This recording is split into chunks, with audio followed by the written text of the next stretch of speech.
the winds and the waves, and we pray that you will provide refuge to our people. O Lord, you have granted us certain natural rights, such as the right to speak freely, life, liberty, the pursuit of happiness, as well as religious freedom, the right to assemble, and the right to self-defense. Only in America have these God-given rights so flourished and been categorized as belonging to the people, embodying the very essence of our government. Father, we pray that this outlook and mindset, this form of government continues, as has been our history, especially now when, to our horror, it is being challenged. And so we pray that God gives strength and health to our president, who has splendidly demonstrated daily his determination to defend and maintain the God-given rights of our citizens, as enshrined in our Constitution and in our Declaration, eloquently passed down through our Judeo-Christian tradition. President Trump has stood up fearlessly against those who are corrupting the term social justice so as to deny Americans their birthright and these divine gifts. May God protect him. May God bless all those in government and among our citizens who seek to honor, defend, and preserve our heritage. This land was founded in an epic and providential moment. Like the revelation at Sinai, it was the moment when the vision of God rendezvoused with the soaring and noble plans of appointed men. Yet, every so often, apace various generations, we are compelled to resurrect and give rebirth to our providential beginning, to renew our present days with the exuberance of those founding days. Perhaps that is what is meant when we say, "Make America great again." We pledge to vigilantly protect and tend the garden so as to imbibe its blessed fruits. May God continue to make America great, and may we continue to be His people, one nation, under God, and let us say, Amen. I pledge allegiance to the flag of the United States of America and to the republic for which it stands, one nation, under God, indivisible, with liberty and justice for all.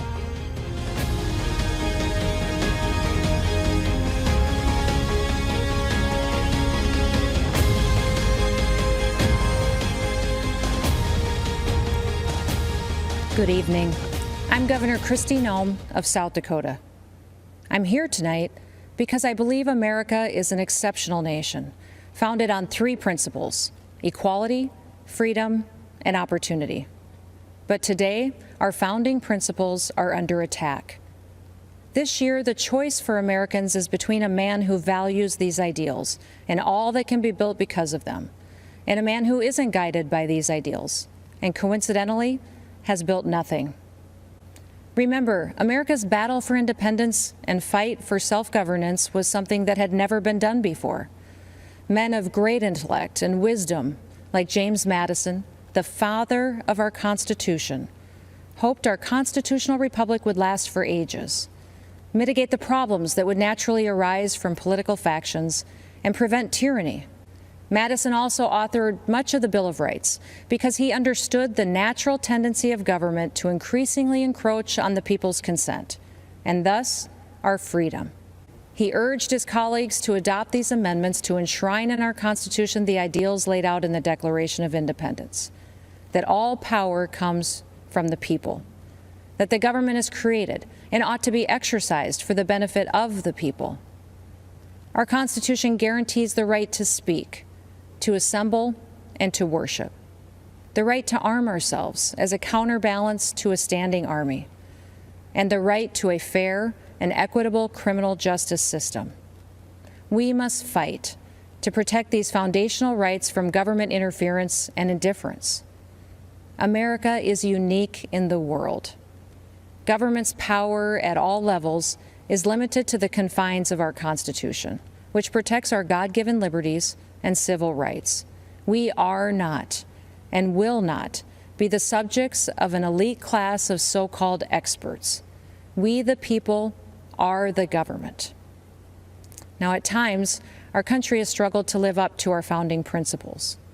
Another great American, Abraham Lincoln, knew that struggle better than anybody. When he was just 28 years old, Honest Abe saw wild and furious passions worse than savage mobs, he said, taking the place of reasoned judgment. He was alarmed by the increasing disregard for the rule of law throughout the country. He was concerned for the people that had seen their property destroyed, their families attacked, and their lives threatened or even taken away. These good people were becoming tired of and disgusted with a government that offered them no protection. Sound familiar? It took 244 years to build this great nation, flaws and all.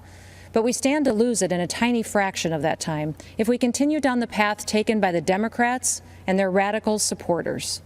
From Seattle and Portland to Washington and New York, Democrat-run cities across this country are being overrun by violent mobs.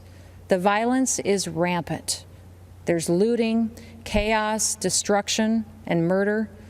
People that can afford to flee have fled, but the people that can't, good, hardworking Americans, are left to fend for themselves. The Republican Party's commitment to individual rights and self-government is as necessary today as it was in 1860 when we won our first presidential election. Our party respects individuals based on who they are. We don't divide people based on their beliefs or their roots. We don't shun people who think for themselves.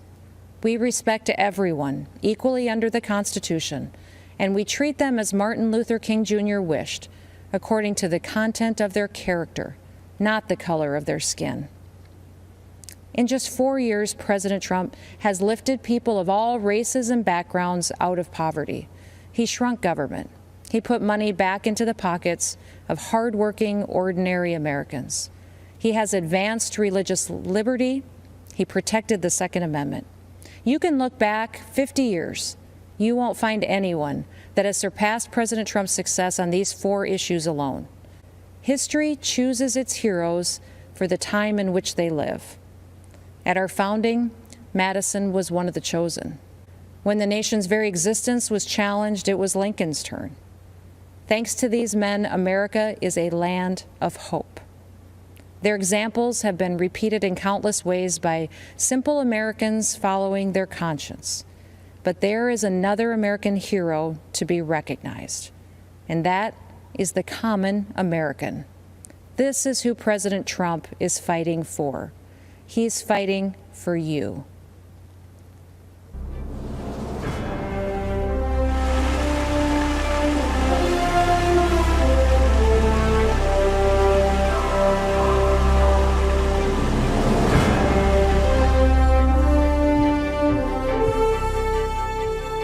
I'm Scott Dane. I represent loggers and truckers in Minnesota, but I also represent a way of life. Logging's been a part of the great American story from the beginning. In fact, if you go to the Capitol Rotunda and look up, you can see loggers on one of the panels, New England settlers carving out a new world from the wilderness. But logging is the most dangerous job in the country. But we embrace that risk because we know America was built by strong people building things together. America needs us to keep building, and we can't wait to be a part of it. But the last time Joe Biden was in the White House, Minnesota lost nearly half of its mills, thousands of jobs, and experienced nearly a decade of decline. It was a similar story in other parts of the country. The administration just didn't seem to care. In 47 years in Washington, Joe Biden hasn't done anything for the timber industry. When plants closed in Duluth, Sartell, Cook, and Bemidji, they were just numbers on a paper to the Obama-Biden administration. To me, they were people and jobs and families. Under Obama-Biden, radical environmentalists were allowed to kill the forests. Wildfire after wildfire shows the consequences. Managed forests, the kind my people work in, are healthy forests. Under President Trump, we've seen a new recognition of the value of forest management in reducing wildfires. And we've seen new support for our way of life, where a strong back and a strong work ethic can build a strong middle class. We want to build families where we were raised and stand by communities that stood by us. We want that way of life available for the next generation, and we want our forests there too. President Trump, thank you for helping us do just that.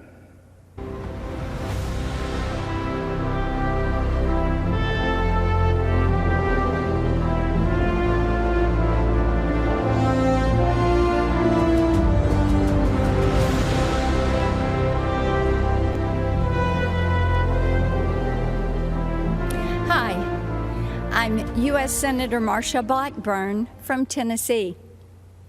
America is a nation of heroes. In times of difficulty, we're reminded that they're all around us. They're in the line with us at the grocery store, in the pew with us at church. They're the regular Americans who step up to volunteer and serve when we need them most. They've stood at the forefront throughout this pandemic. The emergency room nurses who go back shift after shift. The medical researchers developing a vaccine and therapies to combat what the Chinese Communist regime unleashed on the world. Cookeville's Double Springs Church of Christ members lifting our country up in prayer and providing for those impacted by tragedy. But tonight, I want to talk to you about another kind of hero, the kind Democrats don't recognize because they don't fit into their narrative. I'm talking about the heroes of our law enforcement and armed services. Leftists try to turn them into villains. They want to cancel them. But I'm here to tell you, these heroes can't be canceled. Tennessee is full of them. After all, we're the volunteer state. My dad served in the Army in World War II. When he came home, he put on another uniform and for 30 years volunteered to help our underfunded Sheriff's Department. I'm reminded of him whenever I see compassion and selflessness in others. When I see law enforcement officers put their lives on the line every single day to keep our communities safe, in spite of the hatred thrown at them. When I see the heroes who volunteer to serve our country, putting their lives on the line for our freedom. Many of these heroes call Tennessee home, and we could not be more proud of the brave men and women of the 101st Airborne Division at Fort Campbell.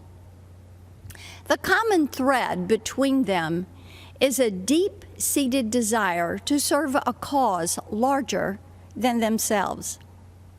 They don't believe their country owes them anything. They believe they owe their country and their fellow man. As hard as Democrats try, they can't cancel our heroes. They can't contest their bravery, and they can't dismiss the powerful sense of service that lives deep in their souls. So, they try to defund them, our military, our police, even ICE, to take away their tools to keep us safe. Joe Biden, Kamala Harris, and their radical allies try to destroy these heroes because if there are no heroes to inspire us, government can control us. They close our churches, but keep the liquor stores and abortion clinics open. They say we can't gather in community groups, but encourage protest, riots, and looting in the streets.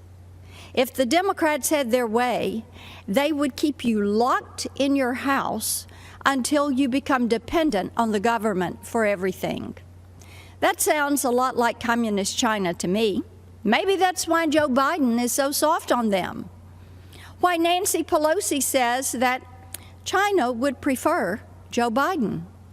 Yep, I bet they would. But President Trump has stood up for our heroes every day. He stood by our law enforcement, our military, and the freedoms we hold dear. He's made good on his promise to put America first. And I hope you will stand with me as we send him back for 4 more years with a clear message to the Democrats: you will never cancel our heroes.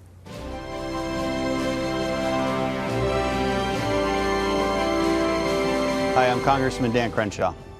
8 years ago, in the fields of Helmand Province, Afghanistan, a close friend and teammate laid down cover fire against Taliban insurgents so that I could walk, blind and bloodied, to the medevac helicopter and survive. But he didn't. Dave Warson was killed 2 months later.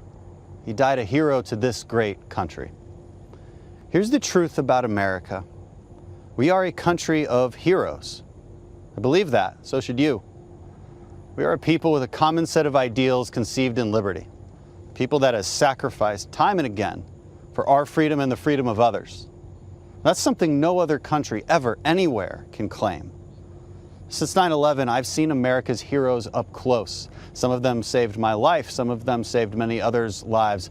Many of them never made it home. These heroes acted as if the whole struggle depended on them alone, as if any weakness on their part would be a reflection of the whole nation. That's called duty. And America has a long history of it. Our enemies fear us because Americans fight for good, and we know it. It gives us strength. When our heroes are trusted and equipped, then freedom prevails.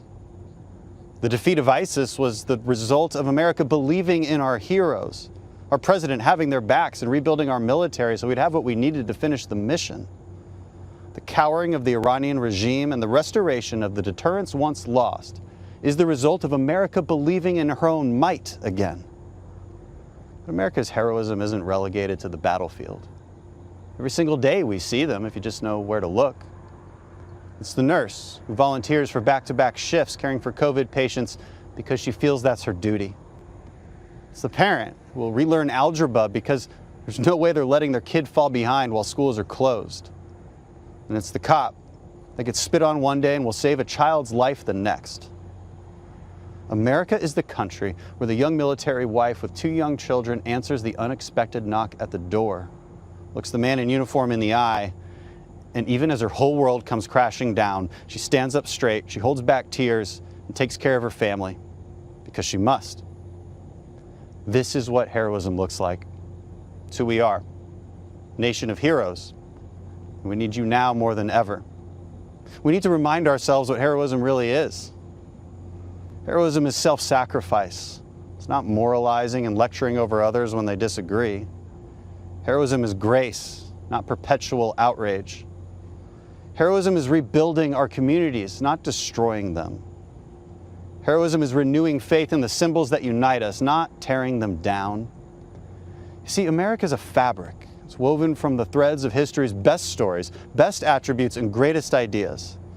The American spirit reflects the oldest and most important virtues: self-sacrifice, courage, tolerance, love of country, grace, and passion for human achievement.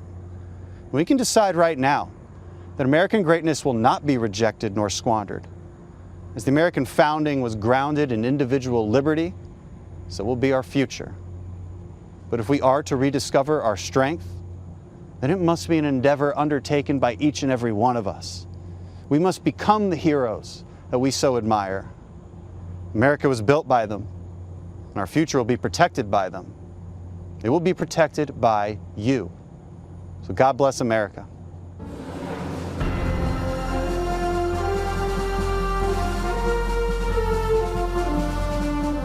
Good evening. I'm retired Lieutenant General Keith Kellogg. In 1967, at the age of 22, I volunteered to serve my country in Vietnam. From the jungles of Vietnam to the deserts of Iraq, I have gone where my nation asked. I have borne witness to soldiers' last moments on earth, their lives spent in hope and promise of a better future for all Americans.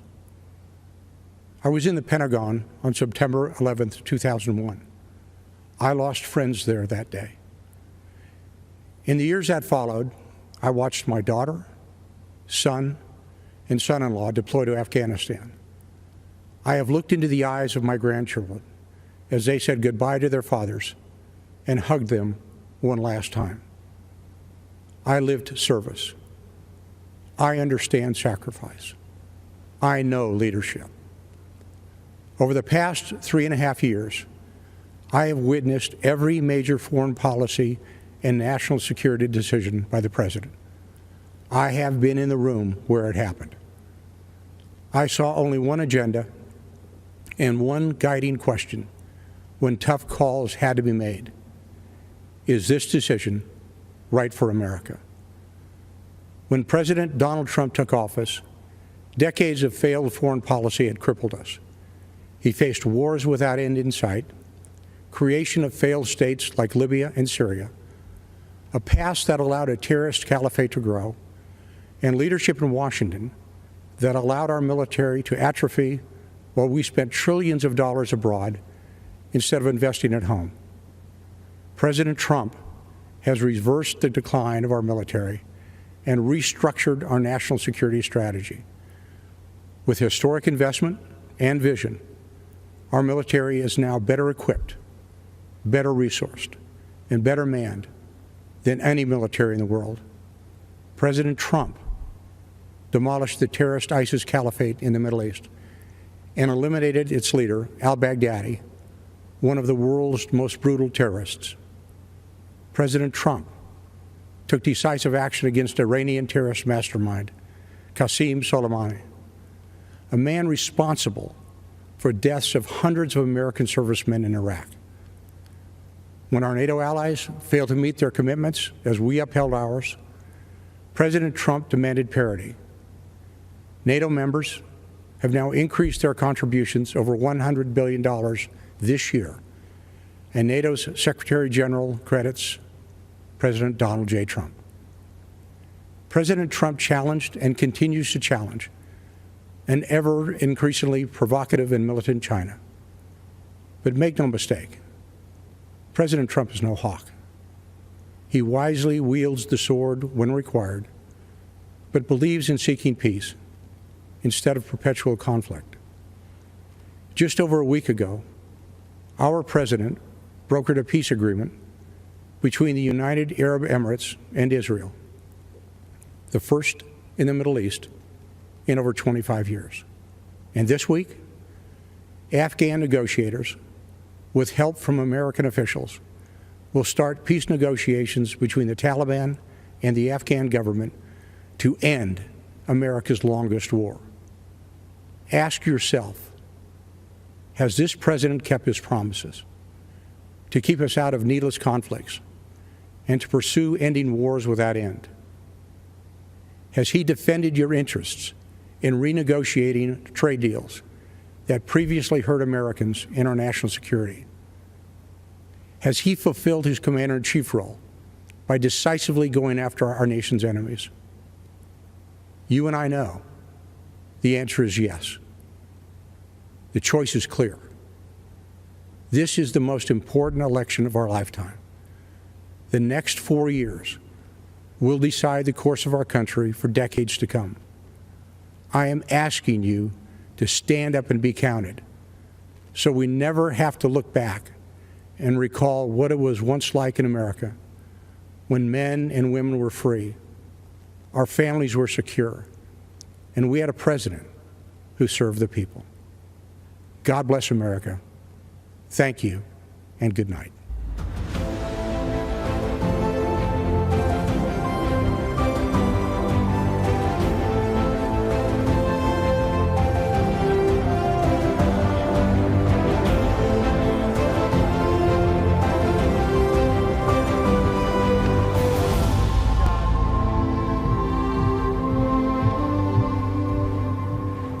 Good evening. My name is Tara Myers. Tonight, I am here as a wife and mother to share how education freedom has personally impacted my family, especially the life of my son Samuel. Before Samuel was even born, I was told his life wouldn't be worth living. When early tests revealed he had Down syndrome, our doctor encouraged me to terminate the pregnancy. He said, "If you do not, you will be burdening your life, your family, and your community." I knew my baby was a human being created by God, and that made him worthy of life. I am thankful that President Trump values the life of the unborn. When we went to register Samuel for kindergarten, we were told to just put him where he would be comfortable. Don't stress him out by trying to teach him. When we pushed for him to attend his neighborhood school with his sisters, we were told, just go home and let us do what we do. When I inquired about functional learning, I was told, this is all you get, like it or not. Well, I did not like it. One size did not fit all. So I helped fight to pass legislation in Ohio for a special needs scholarship so that all students could choose the right program for their needs. I worked to start a new functional learning program at our local private school. Finally, Samuel had an appropriate place to learn. Last December, Samuel was invited to the White House to meet our president and share his thoughts on education freedom. He said, "School choice helped my dreams come true. My school taught me the way I learn best. I was able to fit in. I made many friends. I became a part of my community. My teachers helped me become the best I can be." President Trump shook my hand and said, "Wonderful job, Mom. Your son is amazing."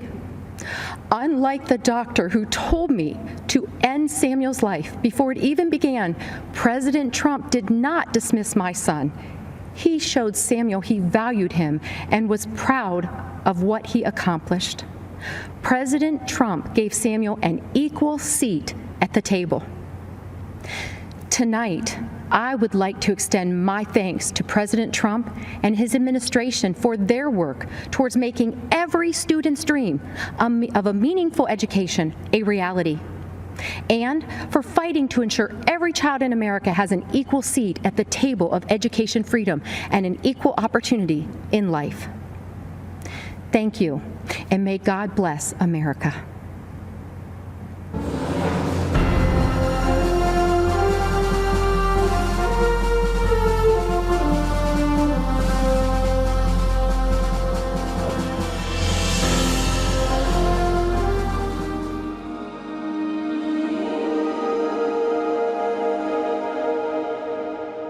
It all started at a tea party. 13 years before the American Civil War, civil unrest and division separated countrymen into two opposing camps. One determined to keep African American people enslaved, the other determined to see all people free. Elizabeth Cady Stanton and Lucretia Mott felt the call to fight for that freedom when they were selected as delegates for an anti-slavery convention. But upon arrival, were told they could not speak or vote at the male-dominated event. On July 9, 1848, Mott, Stanton, and 3 other women met for tea. By the end of the day, they'd formed a coalition with the sole purpose of gaining the right for women to vote, so they in turn would be free to fight for the freedoms of others. Women across America united and formed activist groups working tirelessly to win the vote for American women. The unconquerable Susan B. Anthony became one of the most visible leaders of women's suffrage when, in 1872, she registered and voted for every Republican on the ballot. As punishment for her actions, she was arrested for illegal voting.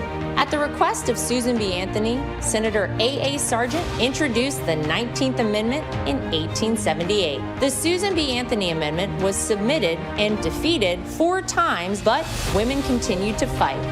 Sojourner Truth and many other black suffragettes defied segregation, fighting for all women's voices to be heard and allowed to vote.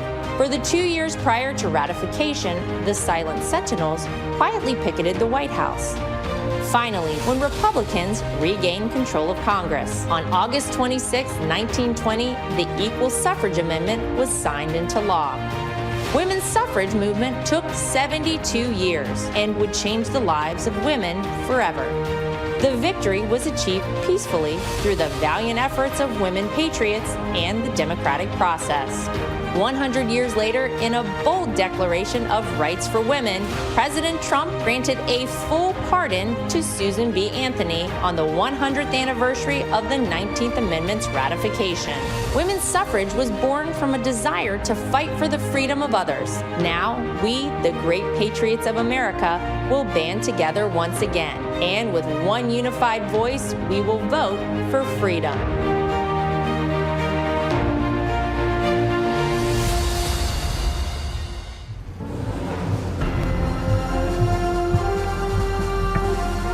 I'm Kayleigh McEnany. You may know me as a supporter of President Trump, but tonight I'm here to share with you how he supported me, both as a new mom and as an American with a pre-existing condition. When I was 21 years old, I got a call that changed my life. It was my doctor informing me that I had tested positive for the BRCA2 genetic mutation, a mutation that put my chances of breast cancer at 84%. It was the same mutation that my mom had, compelling her to get a preventative double mastectomy, removing her breast tissue, but protecting her from a disease that has taken far too many of our mothers, our sisters, our friends. In my family, 8 women alone were diagnosed with breast cancer, several in their young 20s. I now faced the same prospect. For nearly a decade, I was routinely at Moffitt Cancer Center, getting MRIs, ultrasounds, and necessary surveillance. During these visits, I crossed paths with brave women battling cancer and fighting through chemotherapy. They were a testament to American strength. They are American heroes. On May 1st, 2018, I followed in my mother's footsteps, choosing to get a preventative mastectomy. I was scared. The night before, I fought back tears as I prepared to lose a piece of myself forever. But the next day, with my mom, dad, husband, and Jesus Christ by my side, I underwent a mastectomy, almost eliminating my chance of breast cancer, a decision I now celebrate. Breast reconstruction has advanced remarkably. While it is an individual's decision, my doctor and I chose a course of surgery that left me virtually unchanged.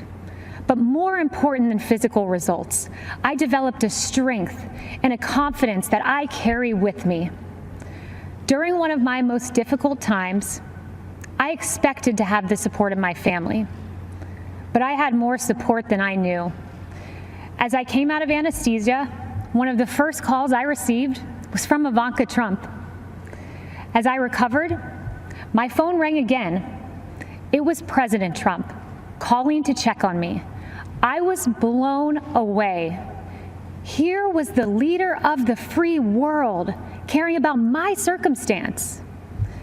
At the time, I had only met President Trump on a few occasions.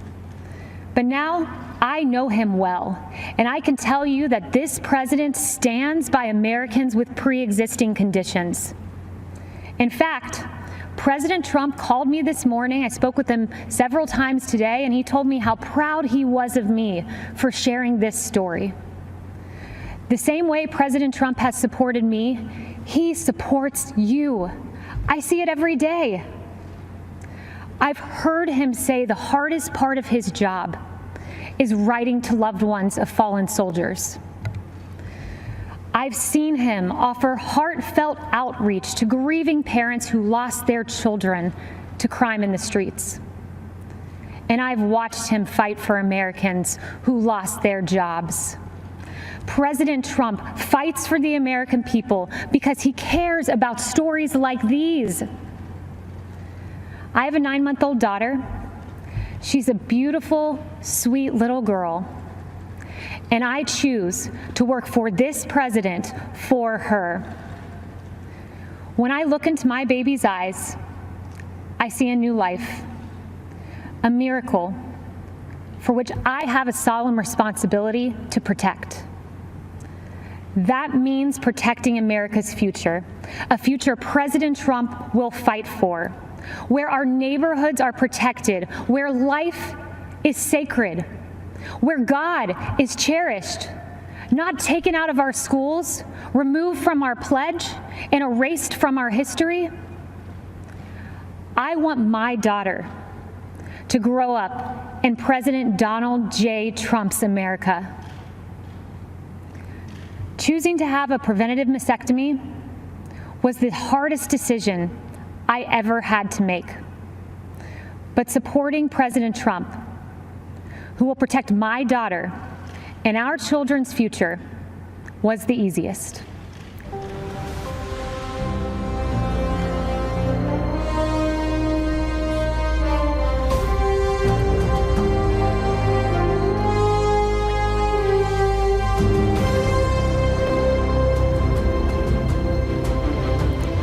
Good evening. I'm Karen Pence. My husband is Vice President Mike Pence. 100 years ago today, the 19th Amendment was adopted into the United States Constitution, guaranteeing women the right to vote. Because of heroes like Susan B. Anthony and Lucy Stone, women today, like our daughters, Audrey and Charlotte, and future generations, will have their voices heard and their votes count. The women's suffrage movement was the gateway that led to women having the opportunities to achieve monumental milestones and accomplish significant achievements in both civic and governmental roles. This evening, we look at heroes in our land. As Second Lady of the United States for the past 3.5 years, I have had the honor of meeting many heroes across this great country. The Pences are a military family. Our son Michael serves in the United States Marines, and our son-in-law Henry serves in the U.S. Navy. And one of my key initiatives is to elevate and encourage military spouses. These men and women, like our daughter Charlotte and our daughter-in-law Sarah, are the home front heroes. I have been privileged to hear so many stories of selfless support, volunteer spirit, and great contributions to the armed forces and our communities.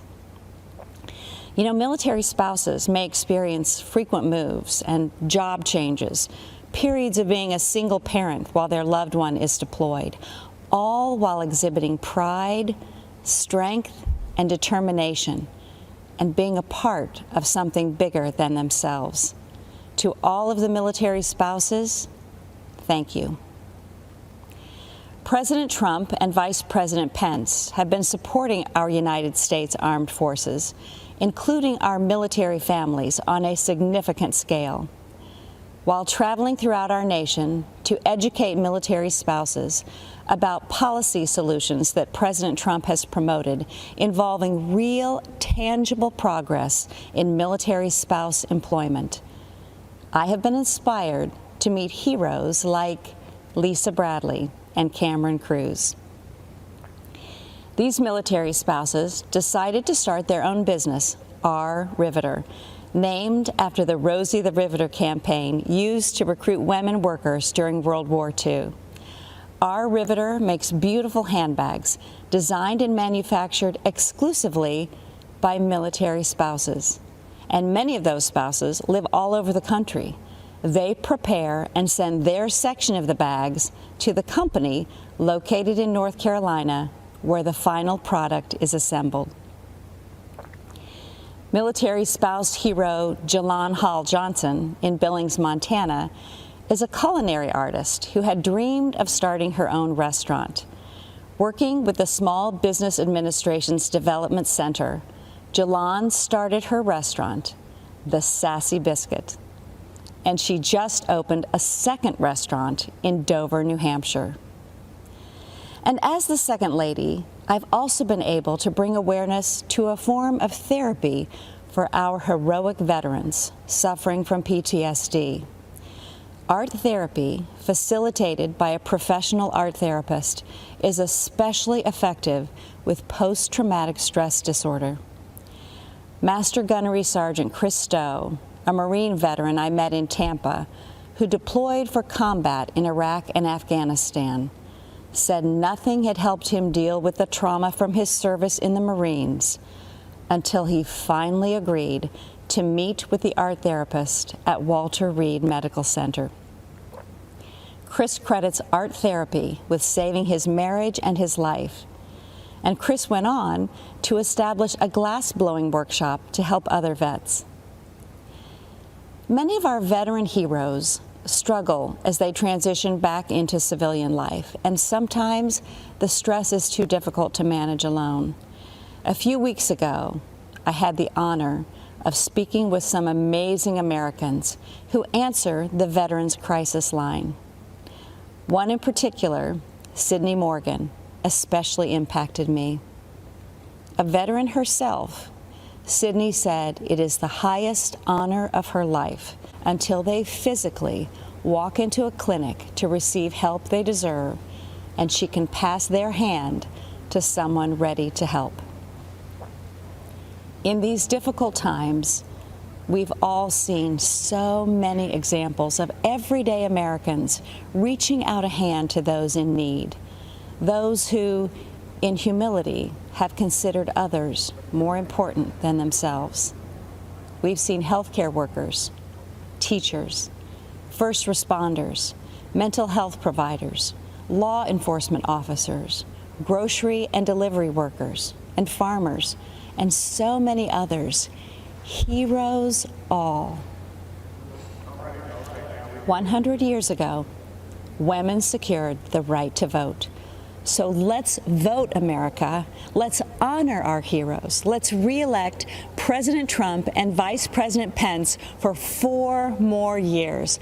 God bless our heroes, and God bless the United States of America.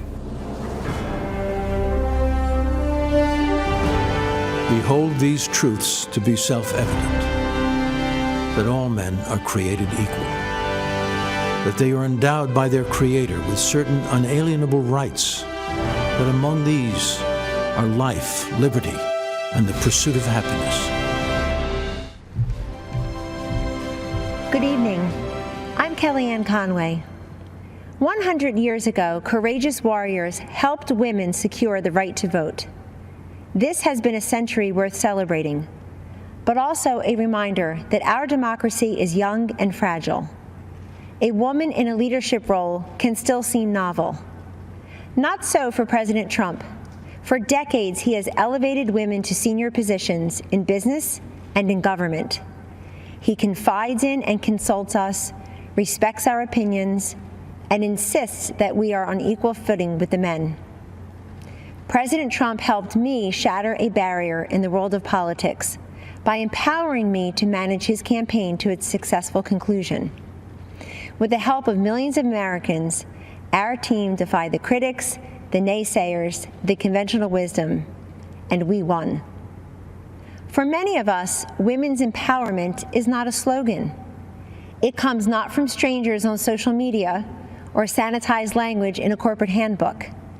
It comes from the everyday heroes who nurture us, who shape us, and who believe in us. I was raised in a household of all women.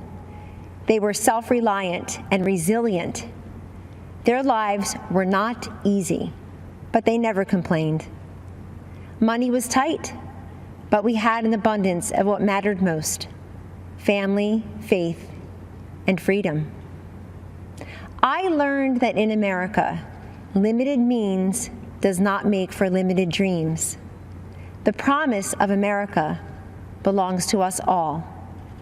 This is a land of inventors and innovators, of entrepreneurs and educators, of pioneers and parents, each contributing to the success and the future of a great nation and her people.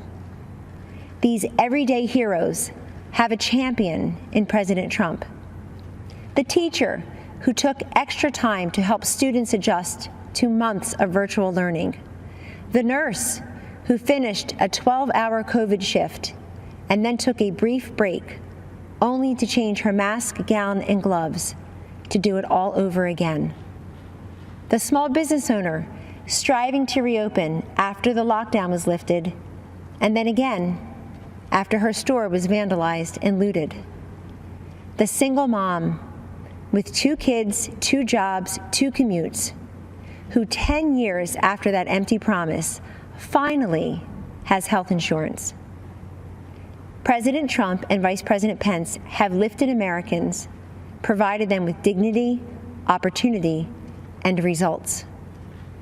I have seen firsthand many times the president comforting and encouraging a child who has lost a parent who has lost a child, a worker who lost his job, an adolescent who lost her way to drugs. Don't lose hope, he has told them, assuring them that they are not alone and that they matter. There always will be people who have far more than us. Our responsibility is to focus on those who have far less than us. President Trump has done precisely that in taking unprecedented action to combat this nation's drug crisis. He told me, "This is so important, Kellyanne. So many lives have been ruined by addiction and will never even know it because people are ashamed to reach out for help and they're not even sure who to turn to in their toughest hour." Rather than look the other way, President Trump stared directly at this drug crisis next door and through landmark bipartisan legislation has helped secure historic investments in surveillance, interdiction, education, prevention, treatment, and recovery. We have a long way to go, but the political inertia that costs lives and the silence and the stigma that prevents people in need from coming forward is melting away. This is the man I know and the president we need for 4 more years. He picks the toughest fights and tackles the most complex problems. He has stood by me, and he will stand up for you. In honor of the women who empowered me and for the future of the children we all cherish, thank you, and God bless you always.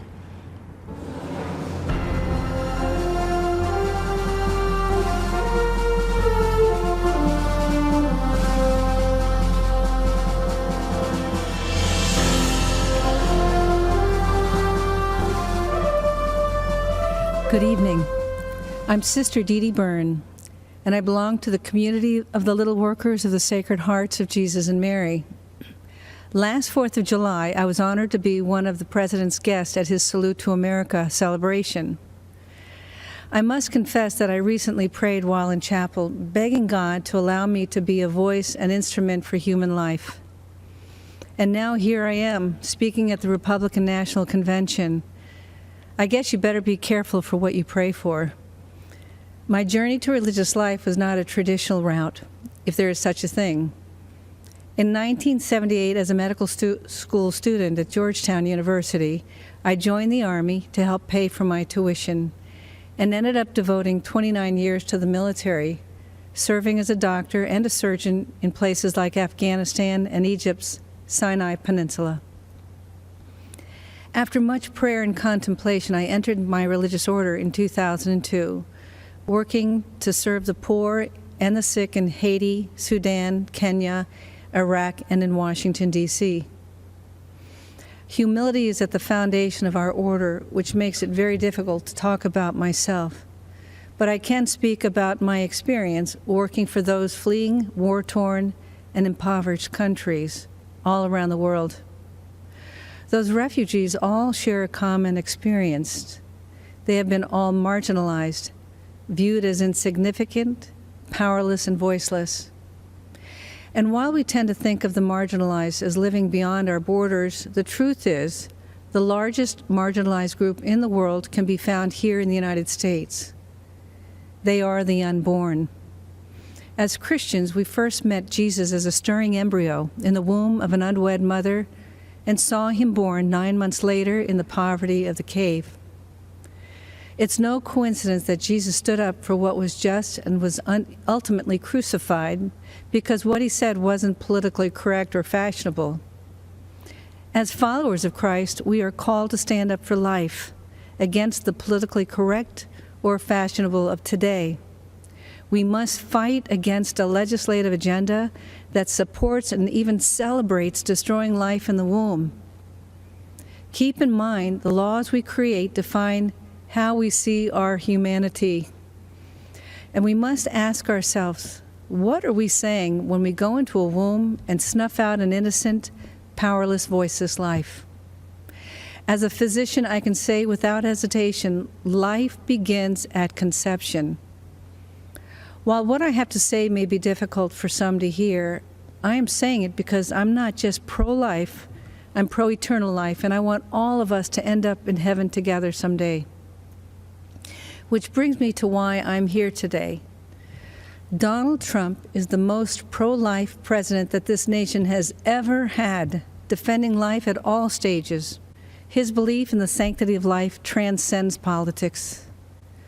President Trump will stand up against Biden-Harris, who are the most anti-life presidential ticket ever, even supporting the horrors of late-term abortion and infanticide. Because of his courage and conviction, President Trump has earned the support of America's pro-life community. Moreover, he has a nationwide of religious standing behind him. You'll find us here with our weapon of choice, the rosary. So thank you, Mr. President. We are all praying for you.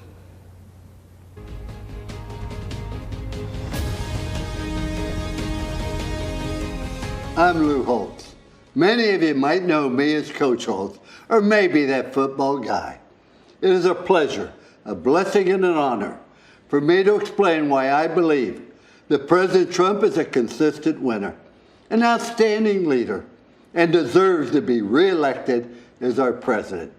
First, I want you to know that I grew up in a one-bedroom house in West Virginia. I may have been poor, but the lessons my parents taught me were priceless. They taught me that life is about making choices. Wherever you are, good or bad, don't blame anyone else. Go get an education, get to work. You can overcome any obstacles, and always remember that in this great country of ours, anyone can amount to something special.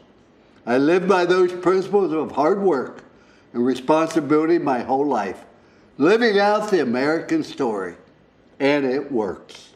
But there are people today, like politicians, professors, protesters, and of course, President Trump's naysayers in the media who like to blame others for problems. They don't have pride in our country. And because they no longer ask, what can I do for my country? Only what the country should be doing for them. They don't have pride in themselves. That's wrong. When I was an officer in the Army, I served with so many great Americans who embraced their responsibility to our country. I'm so proud of their sacrifices and the opportunity it has provided for so many millions. America remains a land of opportunity, no matter what the other side says or believes. You know, there's a statue of me at Notre Dame. I guess they needed a place for the pigeons to land. But if you look closely, you will see these three words there: trust, commitment, and love. All my life, I've made my choices based on these three words. I use these three rules to make choices about everything: my beloved wife of 59 years, athletes I coached, and of course, politicians, even President Trump. I ask myself three things. One, can I trust them? When a leader tells you something, you got to be able to count on it. That's President Trump. He says what he means what he says, and he's done what he said he would do at every single turn. One of the important reasons he has my trust is because nobody has been a stronger advocate for the unborn than President Trump. The Biden-Harris ticket is the most radically pro-abortion campaign in history. They and other politicians are Catholics in name only and abandon innocent lives. President Trump protects those lives. I trust President Trump. The second question I ask is, are they committed to doing their very best? President Trump always finds a way to get something done. If you want to do something bad enough, you will find a way. If not, you'll find an excuse. And excuses are a lot easier to find than solutions. President Trump finds solutions.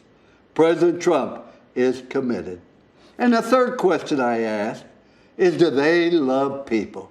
Do they care about others? To me, this is very clear.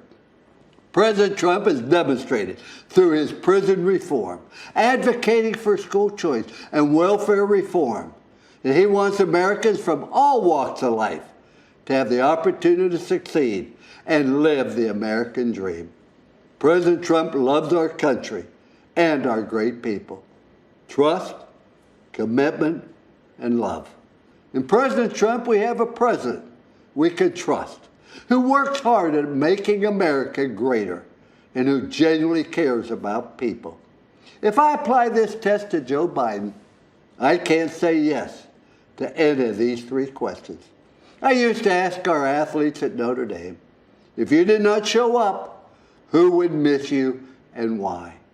Can you imagine what would happen to us if President Trump had not shown up in 2016 to run for president? I'm so glad he showed up. Thank you for showing up, Mr. President. I encourage everyone who loves this country, who loves America, to show up in November for President Trump. Thank you.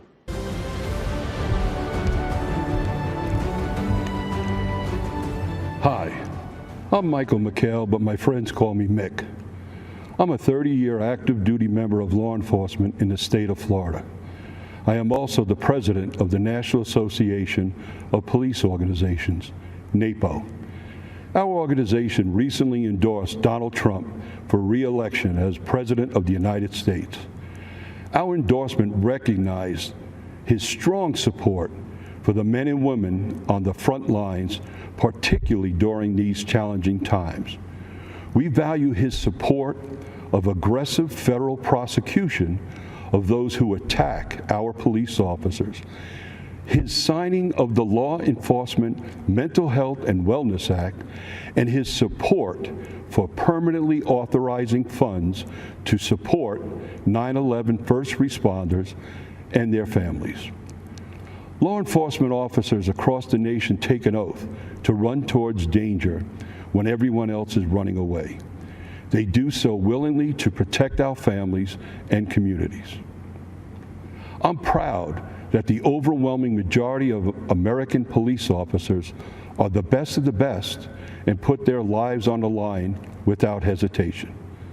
And good officers need to know their elected leaders and the department brass have their backs.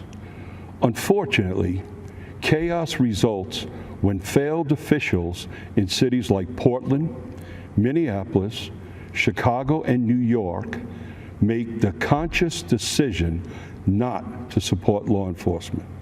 Shootings, murders, looting, and rioting occur unabated. The violence and bloodshed we are seeing in these and other cities isn't happening by chance. It's the direct result of refusing to allow law enforcement to protect our communities. Joe Biden has turned his candidacy over to the far left anti-law enforcement radicals. And as a senator, Kamala Harris pushed to further restrict police, cut their training, and make our American communities and streets even more dangerous than they already are. Conversely, President Trump supports the creation of a national standard for training on de-escalation and communication to give officers more tools to resolve conflict without violence. The differences between Trump, Pence, and Biden-Harris are crystal clear. Your choices are the most pro-law enforcement president we've ever had, or the most radical anti-police ticket in history.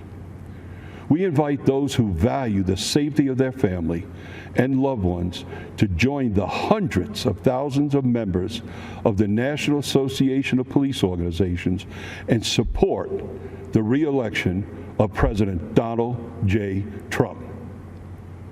Thank you, and God bless America.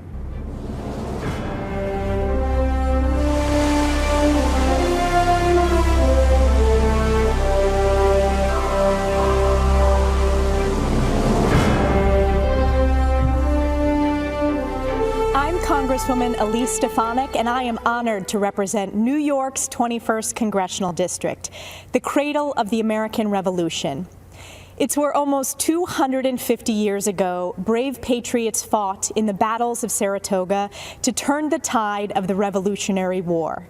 It's where 40 years ago in Lake Placid, a team of amateur hockey players out-hustled, out-skated, and defeated the Soviet Union, stunning the world and giving us the unforgettable Miracle on Ice.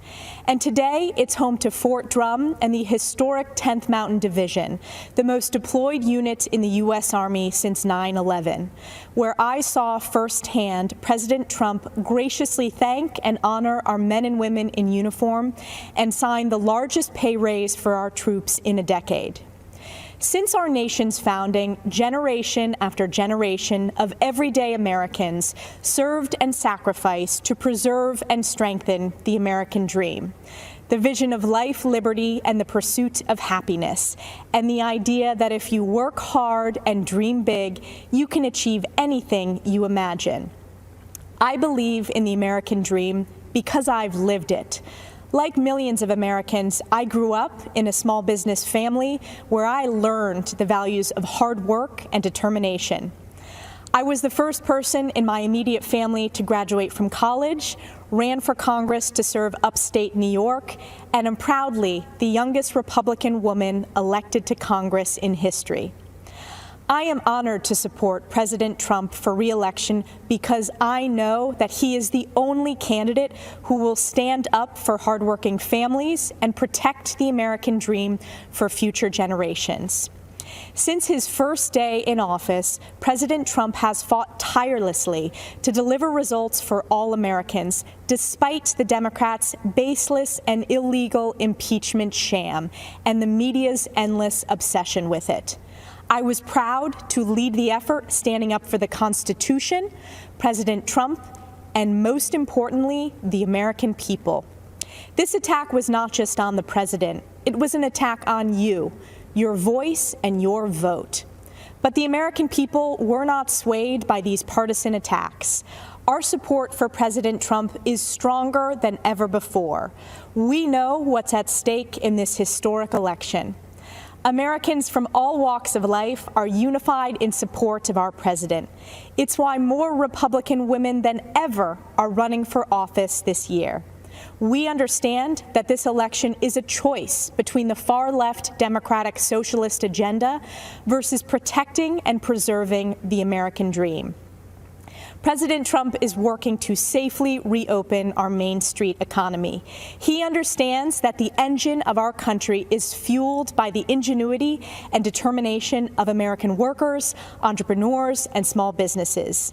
Joe Biden wants to keep them locked up in the basement and crush them with $4 trillion in new taxes.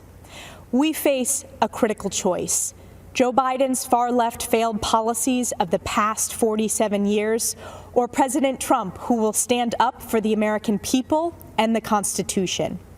I believe in the wisdom and spirit of the American people to elect the only candidate who is capable of protecting the American dream, President Donald J. Trump. Thank you to the North Country for the opportunity to serve as your voice supporting his re-election. God bless the United States of America, the greatest country on earth.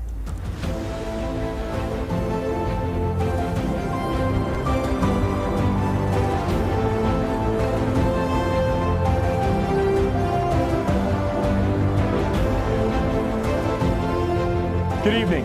I'm Madison Cawthorn. and I'm running to represent North Carolina's 11th Congressional District.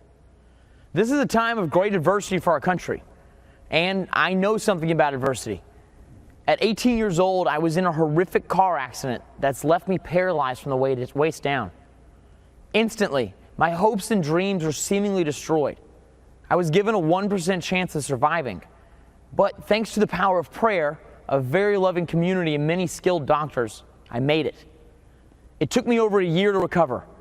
My first public outing in a wheelchair was to a professional baseball game. You know, before my accident, I was 6'3". I stood out in the crowd. But as I wheeled through the stadium, I felt invisible. At 20, I thought about giving up. However, I knew I could still make a difference. You know, my accident has given me new eyes to see and new ears to hear. God protected my mind and my ability to speak. So I say to people who feel forgotten, ignored, and invisible, I see you. I hear you. At 20, I made a choice. In 2020, our country has a choice.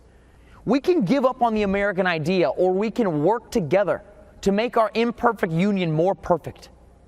I choose to fight for the future, to seize the high ground and retake the shining city on a hill. While the radical left wants to dismantle, defund, and destroy, Republicans, under President Trump's leadership, want to rebuild, restore, and renew. I just turned 25. When I'm elected this November, I'll be the youngest member of Congress in over 200 years.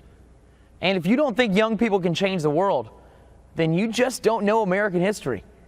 George Washington was 21 when he received his first military commission. Abe Lincoln, 22 when he first ran for office. And my personal favorite, James Madison, was just 25 years old when he signed the Declaration of Independence. In times of peril, young people have stepped up and saved this country, abroad and at home. We held the line, scaled the cliffs, crossed oceans, liberated camps, and cracked codes. Yet today, political forces want to usher in the digital dark ages, a time of information without wisdom and tribalism without truth. National leaders on the left have normalized emotion-based voting and a radicalized identity politics that rejects Martin Luther King's dream. MLK's dream is our dream, for all Americans to be judged solely on their character. Millions of people risk their lives every year to come here because they believe in the dream of MLK and the American dream. Join us as we, the Party of Freedom, double down on ensuring the American dream for all people. We are committed to building a new town square. It welcomes all ideas and all people. Here we will have freedom of speech, not freedom from speech. To liberals, I say let's have a conversation. Be a true liberal. Listen to other ideas and let the best ones prevail. And to conservatives, I say let's define what we support and win the argument in areas like healthcare and on the environment. In this new town square, you don't have to apologize for your beliefs or cower to a mob. You can kneel before God, but stand for our flag. The American idea my ancestors fought for during the Revolutionary War is just as exciting and revolutionary today as it was 250 years ago. I say to Americans who love our country, young and old, be a radical for freedom. Be a radical for liberty. And be a radical for our republic, for which I stand, one nation under God, with liberty and justice for all. Thank you, and may God bless America.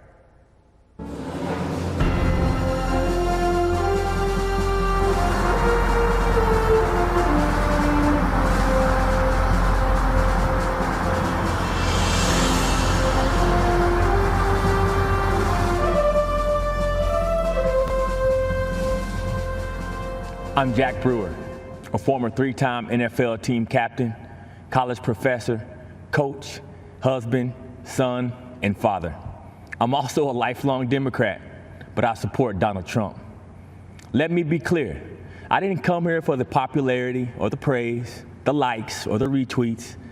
I'm here as a servant to God, a servant to the people of our nation, and a servant to our president. I grew up in Grapevine, Texas, a town that my great-grandfather was the first black man to settle as a sharecropper in 1896. My early high school experience included fighting with skinheads and being a witness in an attempted murder trial after my friend shot a skinhead in self-defense. I remember my dad's bravery when he personally stood up against a KKK rally in my town. In my house, my father taught me to back down from no one. I know what racism looks like. I've seen it firsthand. In America, it has no resemblance to President Trump. And I'm fed up with the way he's portrayed in the media, who refuse to acknowledge what he's actually done for the black community. It's confusing the minds of our innocent children. Before I left to come deliver this message, my energetic 8-year-old son, Jackson, stopped me and said, "Dad, can you please just tell everyone that all lives need to matter and that God loves everyone?" In that moment, I realized that my 8-year-old had figured out what so many adults have seemed to forget. We are not as divided as our politics suggest. At some point, for the sake of our children, the policies must take priority over the personalities. So because you have an issue with President Trump's tone, you're going to allow Biden and Harris to deny our underserved black and brown children school choice? Are we so offended by the president's campaign slogan, "Make America Great Again," that we're going to ignore that Joe Biden and Kamala Harris have collectively been responsible for locking up countless black men for nonviolent crimes? Are you going to allow the media to lie to you by falsely claiming that he said there were very fine white supremacists in Charlottesville? He didn't say that. It's a lie. And ignore the so-called Black Lives Matter organization that openly, on their website, calls for the destruction of the nuclear family. My fellow Americans, our families need each other. We need black fathers in the homes with their wives and children. The future of our communities depend on it. I'm blessed to be able to run inner city youth programs and to also teach in prisons across America. The inmates in my federal prison program literally receive days off their sentence just for attending my class. And that's thanks to President Donald Trump and his First Step Act. President Trump cared about these Americans and their families, even when so many others had left them behind and had written them off. I'm forever grateful for President Trump for that. He endures relentless attacks, and so do many of us, like myself, who support him. But my mama always told me, when the Lord starts blessing, the devil starts messing. This convention marks a time to celebrate our history. Republicans are the party that freed the slaves and the party that put the first black men and women in Congress. It's the party of Frederick Douglass and Abraham Lincoln. And now, Tim Scott and Donald Trump. Our president has made incredible strides to end mass incarceration and give unprecedented opportunities for black in America to rise. America, let this election be a call for all God's people who are called by his name to humble ourselves and pray together and to seek his face and to turn from our wicked ways.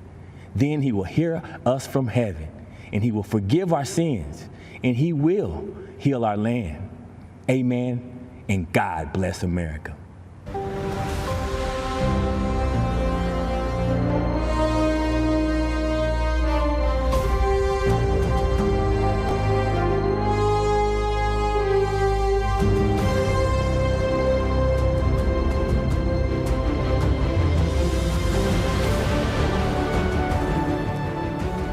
Greetings.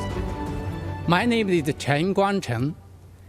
Standing up to tyranny is not easy, I know.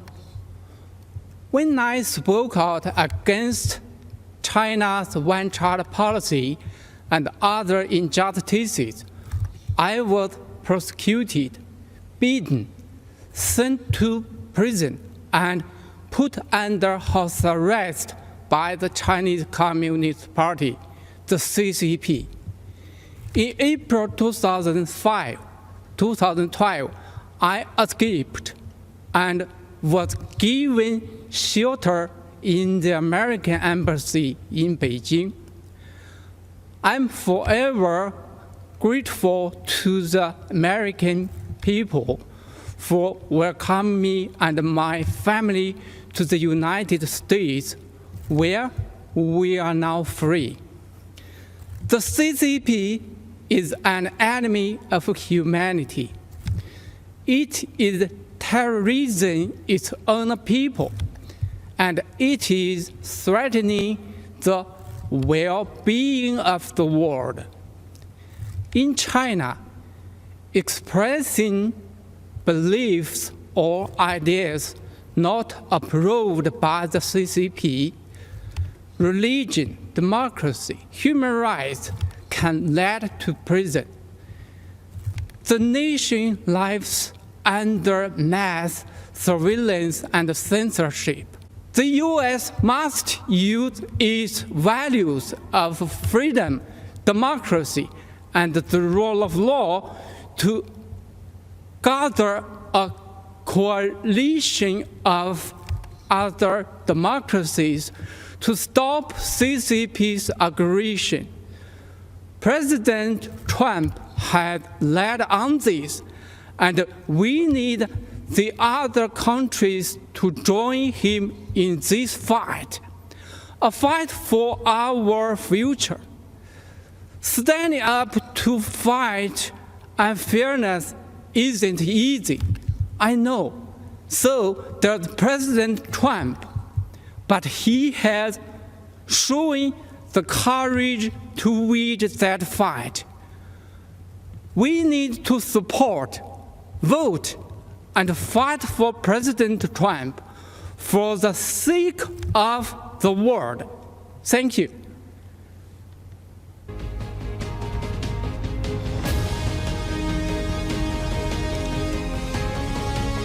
I'm Congressman Lee Zeldin. Tonight, as we celebrate America as a land of heroes, I'm here at a VFW Post of Heroes in West Hampton Beach, New York. I've seen amazing Americans in action, raised in a law enforcement family, deployed to Iraq as an 82nd Airborne paratrooper, and serving today in the Army Reserve. My generation of post-9/11 veterans has huge shoes to fill, following our greatest generation that fought tyranny and saved the world. All over our country, everyday heroes serve and sacrifice for the greater good. Farmers, truckers, craftsmen, these heroes keep America running, and President Trump fights for them every day. This year, we've especially relied on one particular group of heroes, frontline medical workers. My twin daughters, McHale and Ariana, were born over 14 weeks early.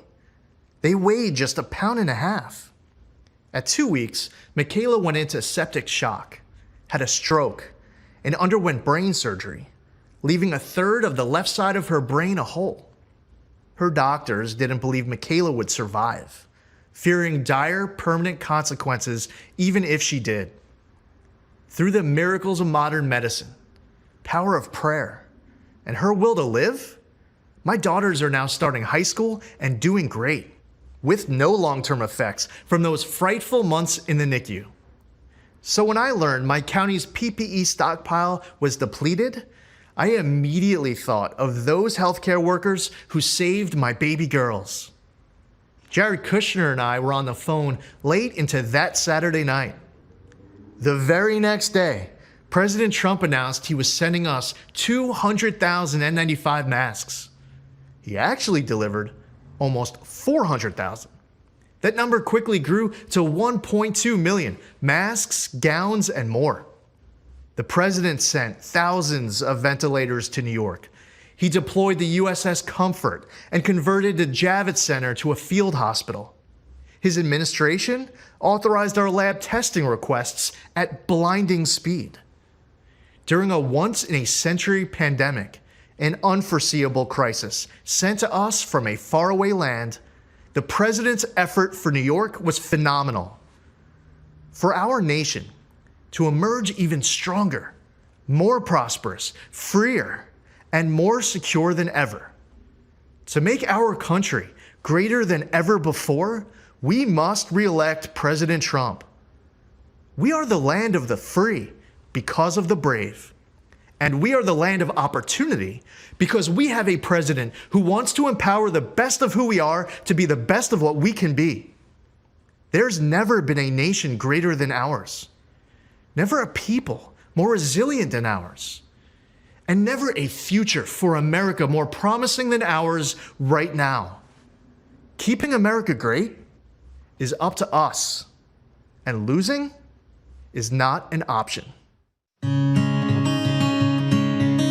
I'm very proud to have President Trump in office here. He's the best we've ever had. He's done the most for any president ever done. He's always there trying to take care of veterans, giving veterans what they need. And the turnaround times have increased since Trump has taken over.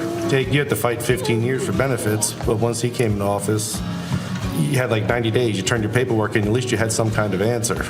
I waited months for a signature on a piece of paper to get a prosthetic leg fixed, and now it's a lot better turnaround. But before, it was a 5-year waiting process to appeal.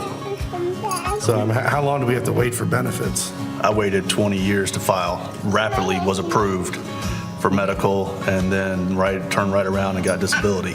I was thinking it was going to be several years worth of waiting to hear.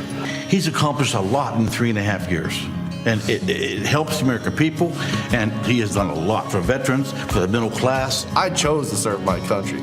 If I could do it, I would do it all over again. Especially for this president. I mean, he's the kind of president you'd run through a brick wall if he asked you to. Went through many presidents, but this one, I can say, is the best president we've ever had and ever will have, I believe.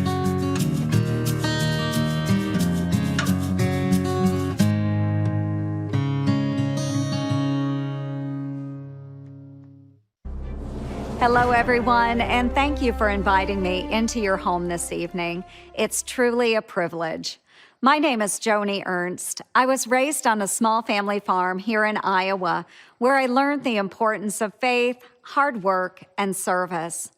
I worked my way through college, then dedicated my life to serving my country as a local official, a battalion commander in the military, and as a U.S. Senator. Service. It's more than a word to me. It's a mission, a way of life. It's what brought me to Cedar Rapids, Iowa in 2008 when I was in the National Guard. We saw historic floods that swept through the communities. We lent a helping hand to our fellow Iowans who were literally underwater. We thought we had seen the worst, but 12 years later, these same communities have faced an even more devastating disaster. The recent derecho storm.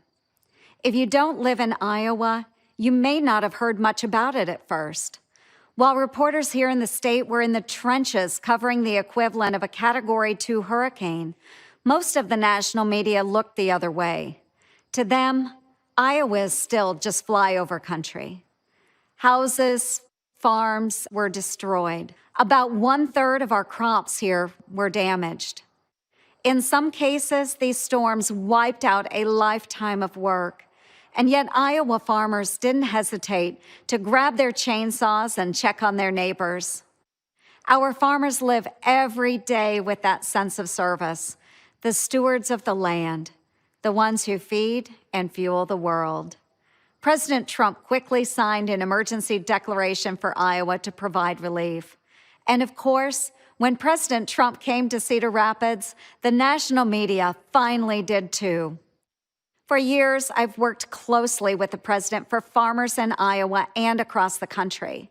We scrapped Obama and Biden's punishing waters of the United States rule, which would have regulated about 97% of land in Iowa, in some cases, even puddles. It would have been a nightmare for farmers. The president delivered on major trade deals with Japan and the United States-Mexico-Canada agreement. And he implemented the sale of E15 fuel year-round.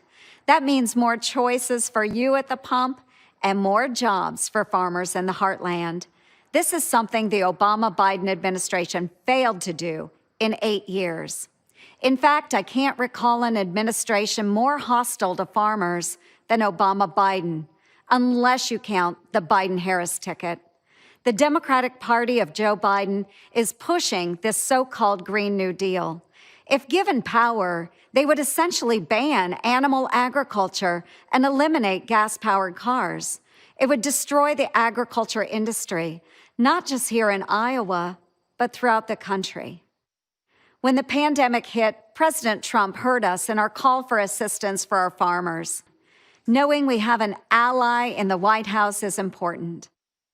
Folks, this election is a choice between two very different paths: freedom, prosperity, and economic growth under a Trump-Pence administration, or the Biden-Harris path, paved by liberal coastal elites and radical environmentalists. An America where farmers are punished, jobs are destroyed, and taxes crush the middle class. That is our choice, and it's a clear one. Thank you, and God bless.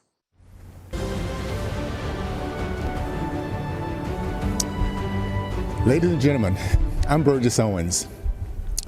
Shackled in the belly of a slave ship, an 8-year-old boy named Silas Burgess came to America to be sold on an auction block. By the grace of God and the courage of slaves who believed in freedom, Silas escaped through the Underground Railroad and settled in the great state of Texas. He went on to become a successful entrepreneur. He built his community's first church, first elementary school, and purchased 102 acres of farmland, which he paid off in 2 years. I'm here today, a candidate for Congress, because of my great-great-grandfather, Silas Burgess. I was raised in the South during the days of Jim Crow and the KKK. Even through the challenges of segregation, we were taught that anything is possible in America. When I was 22 years old, I thought all my dreams had come true when I was drafted by the New York Jets. 10 years later, with a Pro Bowl nod and a Super Bowl championship under my belt, I left the NFL to start a business. I thought I could never fail, but years later I did, and I lost everything. As I moved my family of 6 into a 1-bedroom basement apartment in Brooklyn, New York, I had a choice to make: to feel sorry for myself or get to work. I worked as a chimney sweep during the day and a security guard at night. It was humbling to be recognized cleaning a chimney by someone who once cheered me as an NFL fan. But those hard days would pay off, and eventually I started a rewarding career in the corporate world. We live in a country where we're encouraged to dream big, where second chances are at the core of our American DNA. We don't hear that same message from Nancy Pelosi's Congress. Career politicians, elitists, and even a former bartender want us to believe it's impossible. They want us to believe that what I did, what my great-great-grandfather did, is impossible for ordinary Americans. As patriots, we know better. This November, we stand at a crossroad. Mobs torch our cities while popular members of Congress promote the same socialism that my father fought against in World War II. We have a Democratic candidate for president who says that I'm not black if I don't vote for him. Now more than ever, we need leaders who stand by their principles and won't compromise their values for political opportunities. Now more than ever, we need leaders who will stand up to the lawlessness supported by the radical left. This November, we have an opportunity to reject the mob mentality and once again be the America that my great-great-grandfather believed in. During the Trump administration, business ownership among blacks, Hispanics, and females have reached all-time highs. Those same groups enjoyed record low unemployment and unprecedented prosperity, and we're just getting started. I'm running for Congress because we don't need more career politicians. We need a few more chimney sweeps. We need more leaders like President Trump who understand the freedoms that make up the fabric of America. My fellow Americans, specifically my Democrat and independent friends, it is now time for us to unite and put aside partisan barriers.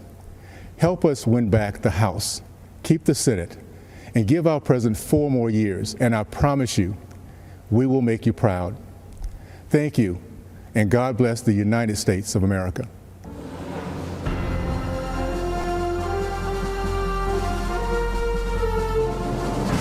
Standing guard over Baltimore Harbor, is the remains of an earthen star, a relic of time past. It recalls a time when the spirit of liberty stirred in men of renown who stood in the gap against the most powerful force in the world. 27 hours, 1,000 men, low on ammunition, firing scrap metal. The battle raged, insurmountable odds. A darkness fell upon this new nation. In the midst of the fight, the heroes of Fort McHenry were unmoved. The light of dawn overcame the darkness. The gallant flag hoisted above Fort McHenry, torn and battered, stood, victoriously observing a dejected enemy slowly retreating into the rising sun, inspiring the anthem of our nation. The spirit of liberty, not to be denied, the earthen star, Fort McHenry, a reminder of those brave patriots who, having done all, stood and prevailed. It is why we stand today, honoring past, present, and future generations of freedom-loving Americans when we hear the anthem and raise the Star-Spangled Banner. Good evening, America. I'm Laura Trump, daughter of Bob and Linda Unaska, sister to Kyle, mother to Luke and Carolina, and the daughter-in-law of our 45th president, Donald J. Trump. But tonight, I come to you simply as an American. My life began like many in our country. I grew up in Wrightsville Beach, North Carolina. My parents were small business owners and worked hard to make sure that my brother and I had everything we needed, but not everything we wanted. My parents raised me to believe that in America, I could achieve anything with hard work and determination, that the opportunities available to me were limited only by the size of my ambition, that I should dream big, and I did. Those very dreams are what led me to New York City. I'd heard the adage, if I can make it there, I can make it anywhere, and I intended to do just that. Never in a million years did I think that I would be on this stage tonight, and I certainly never thought that I'd end up with the last name Trump. My 7th grade English teacher, Mrs. B, used to tell us, believe none of what you hear, half of what you read, and only what you're there to witness firsthand. The meaning of those words never fully weighed on me until I met my husband and the Trump family. Any preconceived notion I had of this family disappeared immediately. They were warm and caring, they were hard workers, and they were down to earth. They reminded me of my own family. They made me feel like I was home. Walking the halls of the Trump Organization, I saw the same family environment. I also saw the countless women executives who thrived there year after year. Gender didn't matter. What mattered was the ability to get the job done. I learned this directly when, in 2016, my father-in-law asked me to help him win my cherished home state and my daughter's namesake, North Carolina. Though I had no political experience, he believed in me. He knew I was capable, even if I didn't. So it didn't surprise me when President Donald Trump appointed so many women to senior-level positions in his administration. Secretary of the United Nations, Secretary of the Air Force, the first female CIA director, the first black female director of the Fish and Wildlife Service, and countless ambassadors, just to name a few. Under President Trump's leadership, women's unemployment hit the lowest level since World War II. 4.3 million new jobs have been created for women. In 2019 alone, women took over 70% of all new jobs.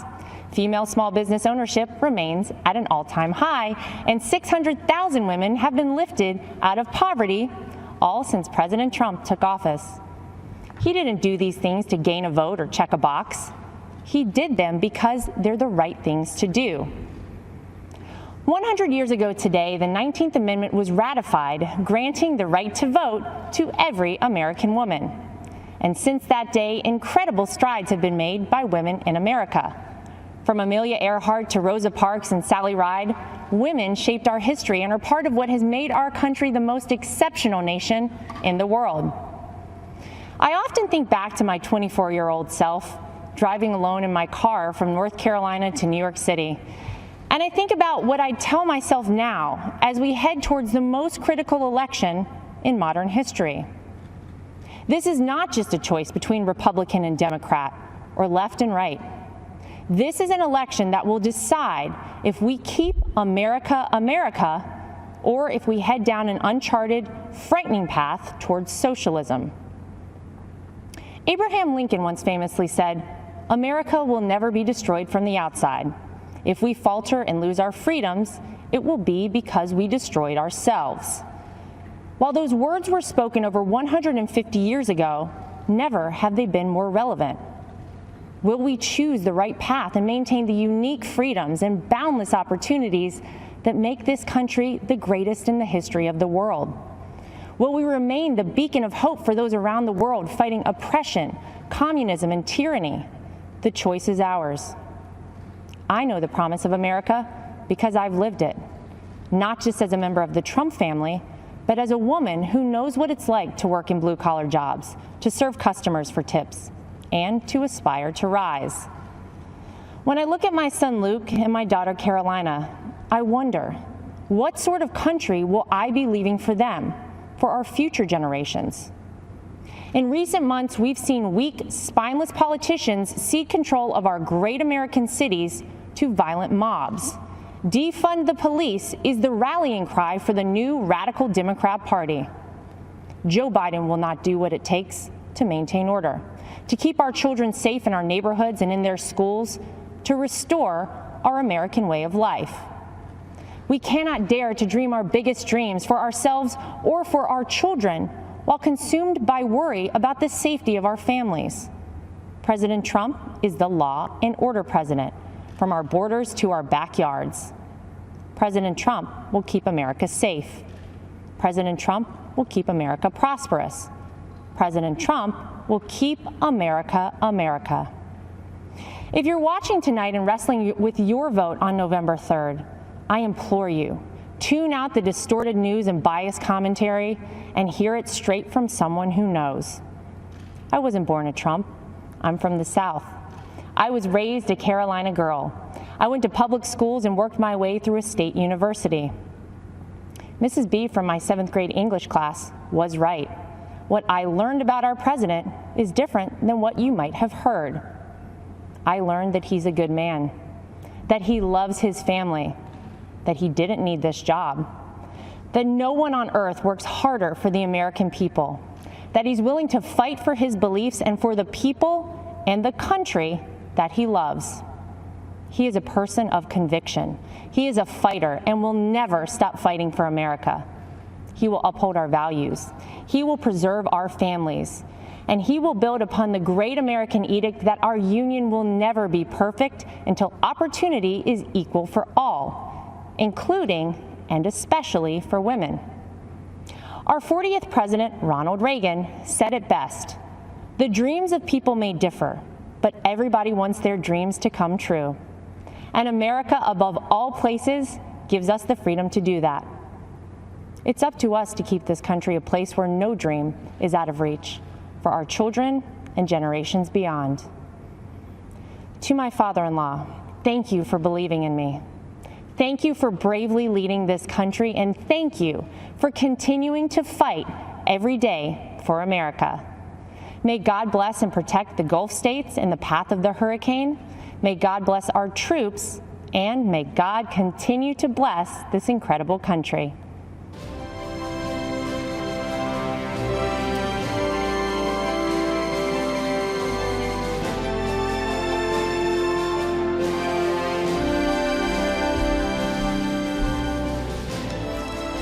Good evening. My name is Sam McHale. There is a hole in my heart since my beloved Jackie was taken from me. This is her story. There were two things that Jackie loved to do every day. One was to go to the gym and tweet out Bible verses and prayers to her friends. On November 19th, the tweets stopped. That day started out like any other day. She left for the gym early in the morning. I heard the garage door open.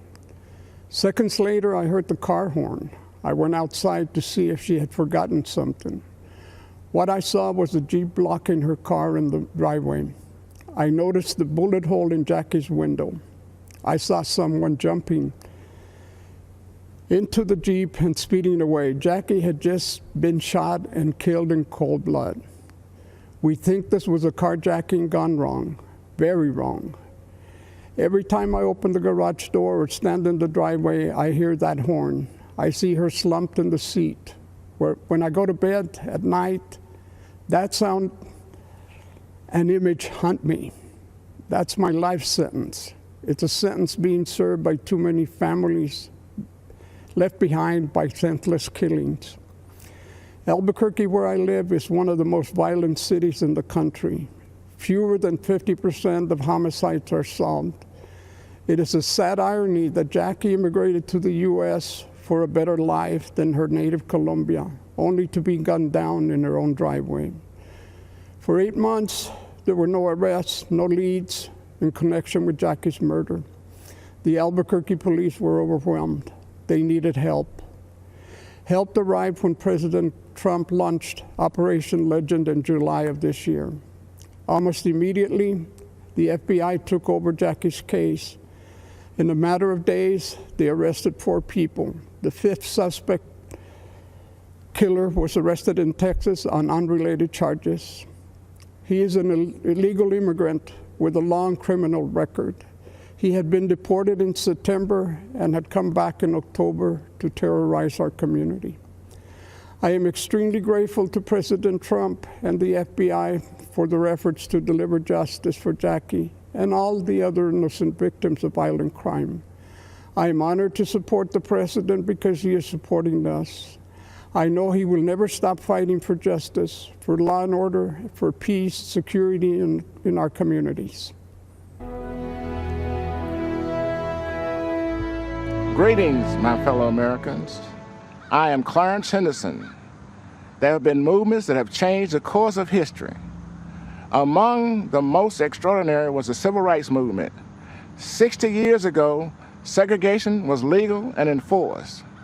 The simple act of sitting at a lunch counter could lead to physical harm, jail time, or worse. I know from personal experience. Walking into Woolworth's department store on February 2nd, 1960, I knew it was unlike any day I'd experienced before. My friends had been denied service the day before because of the color of their skin. We knew it wasn't right. But when we went back the next day, I didn't know whether I was going to come out in a vertical or prone position, in handcuffs or on a stretcher, or even in a body bag. By sitting down to order a cup of coffee, we challenged injustice. We knew it was necessary, but we didn't know what would happen. We faced down the KKK. We were cursed at and called all kinds of names. They threatened to kill us, and some of us were arrested, but it was worth it. Our actions inspired similar protests throughout the South against racial injustice. And in the end, segregation was abolished, and our country moved a step closer to true equality for all. That's what actual peaceful protest can accomplish. America isn't perfect. We're always improving, but the great thing about this country is that it's not where you come from, it's where you're going. I was born on what some would call the wrong side of the tracks. I don't even have a birth certificate. I never attended an integrated school, and am the only one out of my immediate family who graduated from college, an HBCU. I'm a military veteran and a civil rights activist. And you know what else? I'm a Republican, and I support Donald Trump. If that sounds strange, you don't know your history. It was the Republican Party that passed the 13th Amendment, abolishing slavery. It was a Republican Party that passed the 14th Amendment, giving black men citizenship. It was the Republican Party that passed the 15th Amendment, giving black men the right to vote. Freedom of thought is a powerful thing. There are Americans, voters all over the country, who media is trying to convince to conform to the same old Democratic talking points. You know what that'll get you? The same old results. Joe Biden had the audacity to say, if you don't vote for him, you ain't black. Well, to that I say, if you do vote for Biden, you don't know history. Donald Trump is not a politician. He's a leader. Politicians are a dime a dozen. Leaders are priceless. The record funding Trump gave HBCUs is priceless too. So are the record number of jobs he created for the black community and the investment he drove into our neighborhoods with tax incentives in opportunity zones. And so are the lives he restored by passing criminal justice reform, where 91% of the inmates released are black. These achievements demonstrate that Donald Trump truly cares about black lives.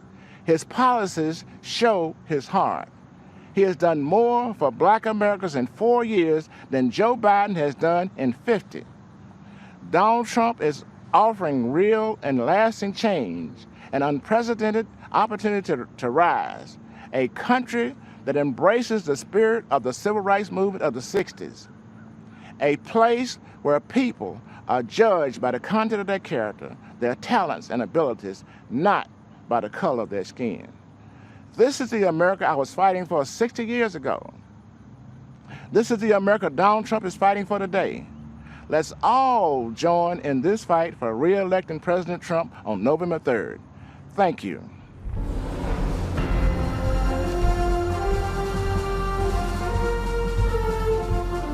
During the presidential primary debates 4 years ago, one outsider stood alone and said in public what most Americans thought in private. It was 14 years after the start of the war in Afghanistan and 12 years after the invasion of Iraq, where thousands of American troops had died and trillions in taxpayer dollars had been spent. And yet no candidate could bring themselves to admit that something had gone badly wrong with American foreign policy. That the American voter, the American soldier, and the American taxpayer had all been let down, except for one, Donald Trump. He called America's endless wars what they were, a disaster. The media was shocked because Donald Trump was running as a Republican. And yet he said out loud what we all knew, that American foreign policy was failing to make Americans safer. After the end of the Cold War, Democrats and Republicans in Washington bought into the illusion that the whole world would start to resemble America. And so they started to pursue unlimited globalization. They welcomed China into the World Trade Organization. They engaged in nation building in Afghanistan and tried to export democracy to Iraq. They signed a nuclear deal with Iran and a global climate agreement in Paris. But they didn't ground any of it in the interests of the average American. So for decades, while Washington politicians built a global system, American wages stagnated. Our great cities and industries were hollowed out. Entire communities were devastated, and our manufacturing plants were shipped off to China. That's what happened when Washington stopped being the capital of the United States and started being the capital of the world. As U.S. ambassador to Germany, I had a front row seat to Donald Trump's America First foreign policy. I wish every American could see how President Trump negotiates on their behalf. I've watched President Trump charm the Chancellor of Germany while insisting that Germany pay its NATO obligations. I was proud to witness President Trump say to foreign leaders, "I don't blame you for wanting America to pay for your security. I actually respect you for out-negotiating the presidents before me. But it stops with me. I won't let the American taxpayer be taken advantage of." Donald Trump's administration has always made clear that our priority is the American people's security. That's the job of all leaders, to put their people first. And we've seen how this strategy has succeeded. In 4 short years, Donald Trump has led even some Washington Democrats to agree on the Chinese threat, on trade deals that benefit America first, on alliances that share responsibility. In 4 years, Donald Trump didn't start any new wars. He brought troops home. He rebuilt the military and signed peace deals that make Americans safer.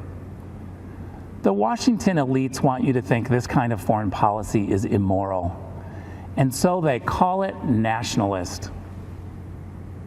That tells you all you need to know. The DC crowd thinks when they call Donald Trump a nationalist, they're insulting him. As if the American president isn't supposed to base foreign policy on America's national interests. A return to the Biden way of thinking means America gives the radical terrorist regime in Tehran a plane load of cash in the middle of the night. Well, you see, President Trump also sent an aircraft in the middle of the night to deal with Iran. But that plane was on a different mission. An airstrike to take out the head of Iran's terror machine who plotted the deaths of Americans.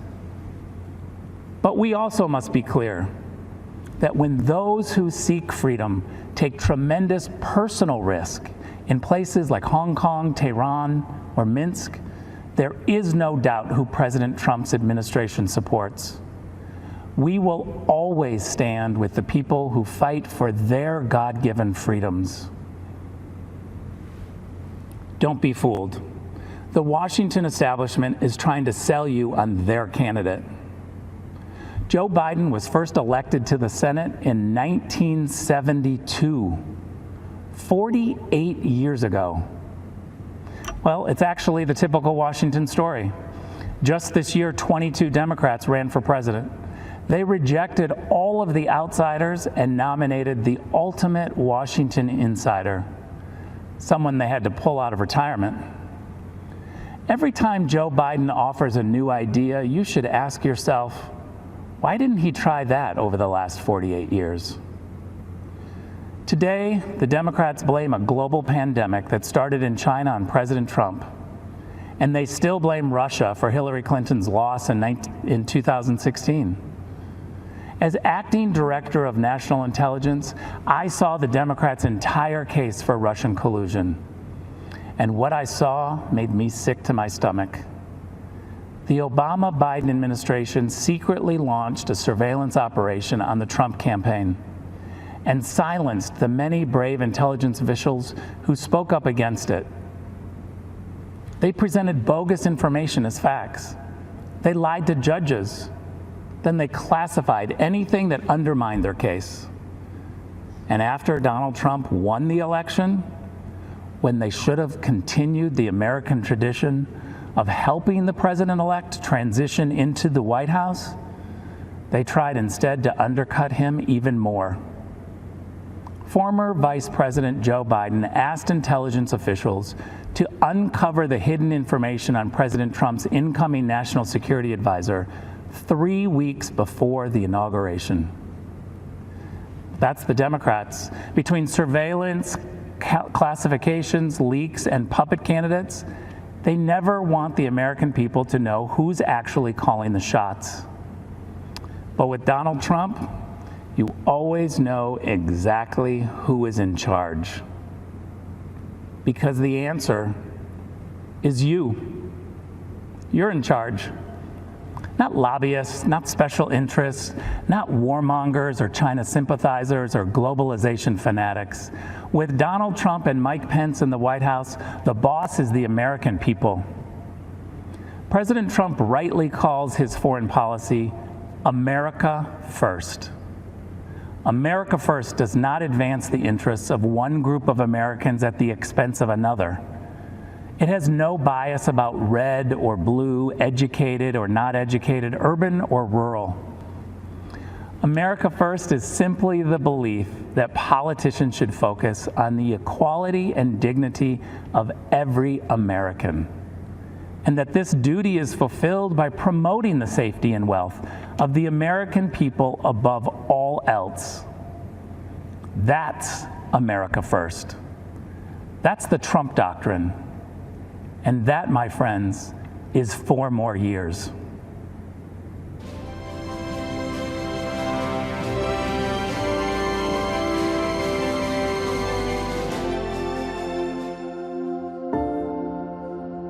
By dawn's early light, millions of Americans give thanks for this land, our liberties, and those who defend it. That same pride inspired the words of our national anthem, penned here as the smoke of battle lifted over 2 centuries ago. When those American soldiers bravely fought and died, repelling the British onslaught, they did so not only for our people, which that flag represented, but for our principles, for which the flag stood, our God-given freedoms, the right to life, liberty, and the pursuit of happiness, equality under the law, government by the people. These are the threads that bind us together as Americans, for we are not a nation born of blood, but of belief. And even though that old flag has sometimes been battered and beaten, faded and forgotten, fired upon and set ablaze, there are heroes throughout our history who have picked up those tattered strands, mended them, and raised our flag anew. Just as the soldiers at Fort McHenry fought in defense of the beliefs that bind us today, there are new leaders who have devoted their life to do the same.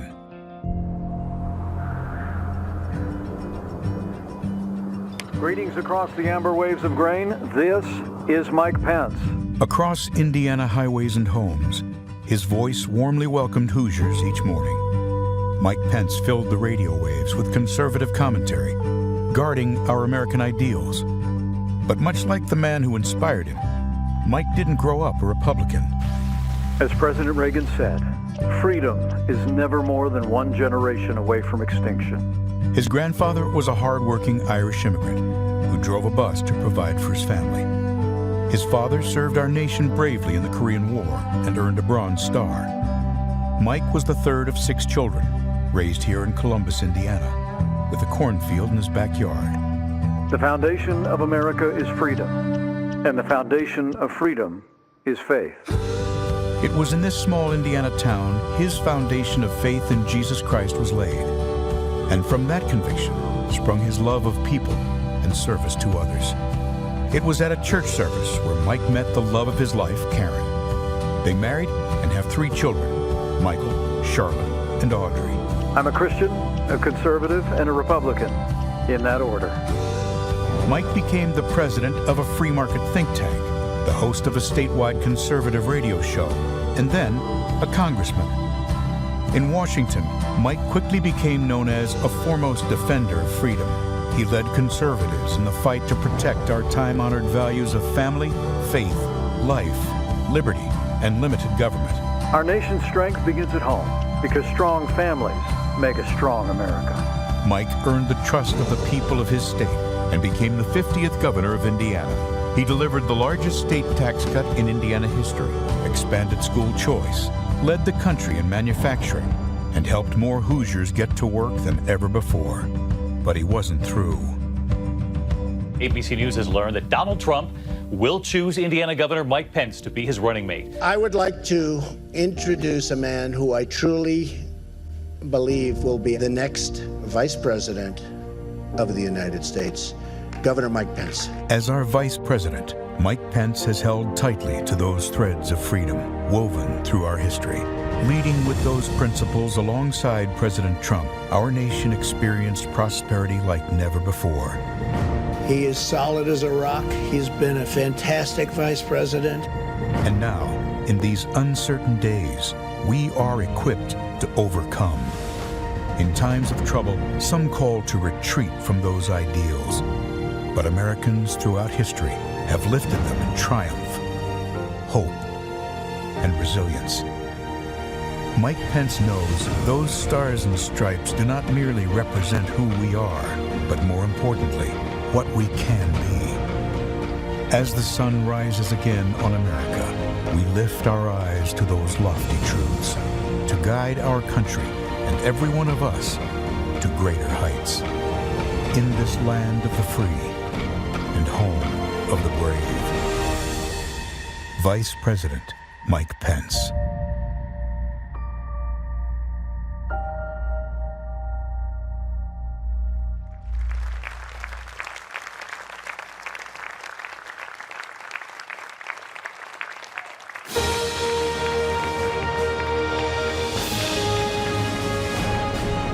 Please welcome the Vice President of the United States, Mike Pence, accompanied by the Second Lady, Mrs. Karen Pence.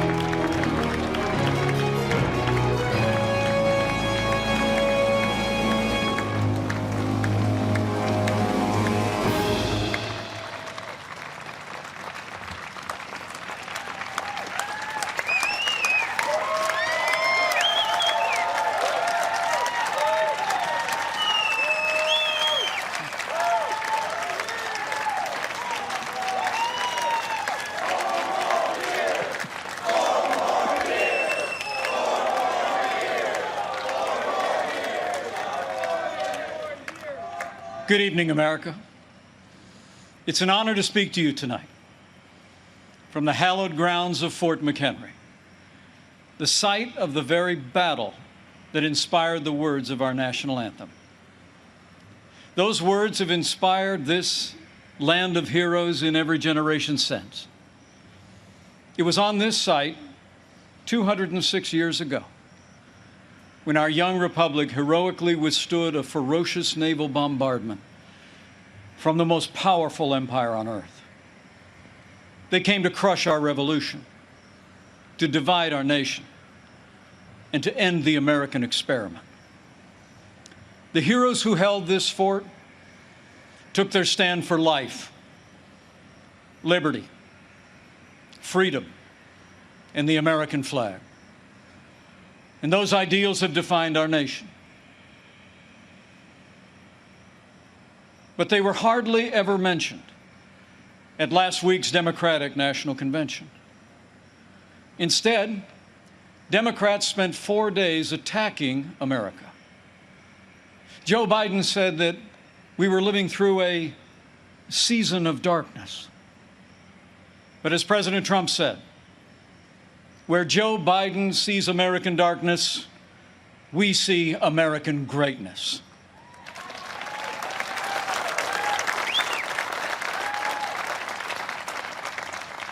In these challenging times, our country needs a president who believes in America, who believes in the boundless capacity of the American people to meet any challenge, defeat any foe, and defend the freedoms we hold dear.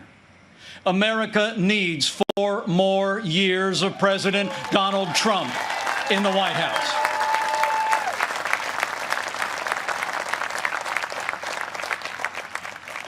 Before I go further, allow me to say a word to the families and communities in the path of Hurricane Laura. Our prayers are with you tonight, and our administration is working closely with authorities in the states that will be impacted. FEMA has mobilized resources and supplies for those in harm's way. This is a serious storm, and we urge all those in the affected areas to heed state and local authorities. Stay safe, and know that we'll be with you every step of the way to support, rescue, respond, and recover in the days and weeks ahead. That's what Americans do.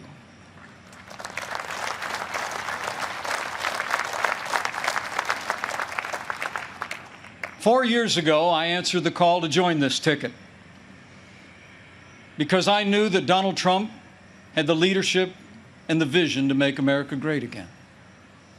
And for the last 4 years, I've watched this president endure unrelenting attacks, but get up every day and fight to keep the promises that he made to the American people.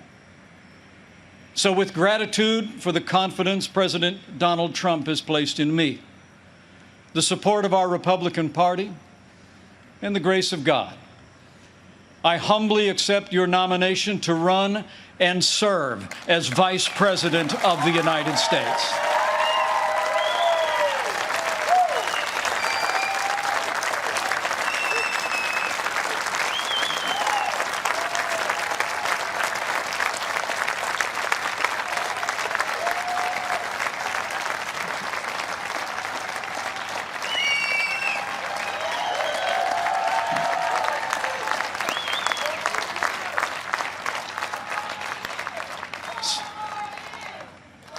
Serving the American people in this office has been a journey I never expected.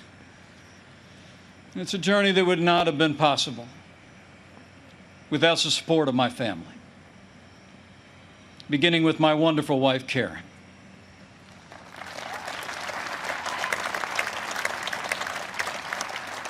She's a lifelong school teacher, an incredible mother to our 3 children, and she is one outstanding Second Lady of the United States. I'm so proud of you. And we couldn't be more proud of our 3 children. Marine Corps Captain Michael J. Pence and his wife, Sarah.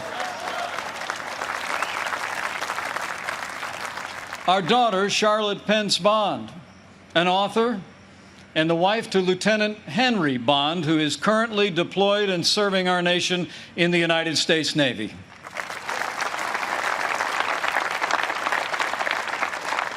And our youngest, a recent law school grad, our daughter Audrey, and her fiancé, who, like so many other Americans, had to delay their wedding this summer. But we can't wait for Dan to be a part of our family.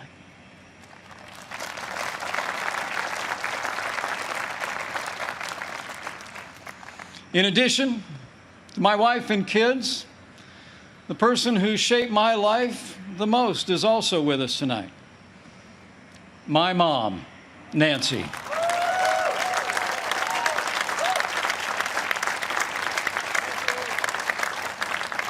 She is the daughter of an Irish immigrant, 87 years young.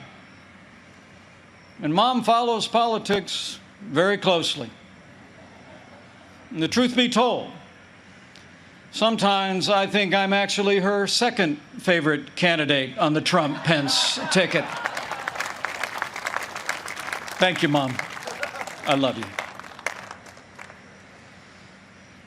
Over the past 4 years, I've had the privilege to work closely with our president. I've seen him when the cameras are off. Americans see President Trump in lots of different ways. But there's no doubt how President Trump sees America. He sees America for what it is. A nation that has done more good in this world than any other. A nation that deserves far more gratitude than grievance. And if you want a president who falls silent when our heritage is demeaned or insulted, he's not your man.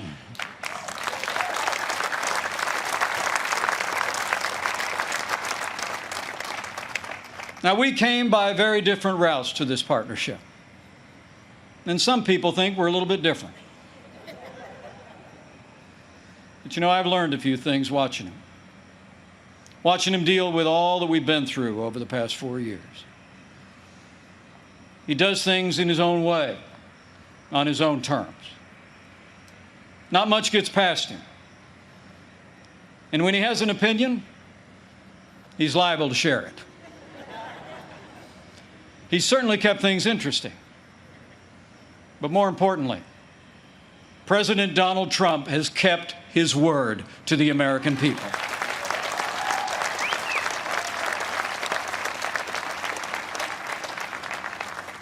In a city known for talkers, President Trump is a doer. And few presidents have brought more independence, energy, or determination to that office. 4 years ago, we inherited a military hollowed out by devastating budget cuts, an economy struggling to break out of the slowest recovery since the Great Depression. ISIS controlled a land mass twice the size of Pennsylvania. And we witnessed a steady assault on our most cherished values, freedom of religion and the right to life. That's when President Donald Trump stepped in. And from day one, he kept his word. We rebuilt our military. This president signed the largest increase in our national defense since the days of Ronald Reagan and created the first new branch of our armed forces in 70 years, the United States Space Force.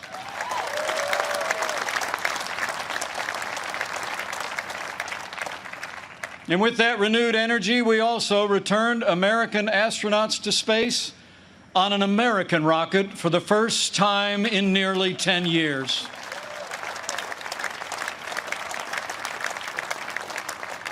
And after years of scandal that robbed our veterans of the care that you earned in the uniform of the United States, President Trump kept his word again.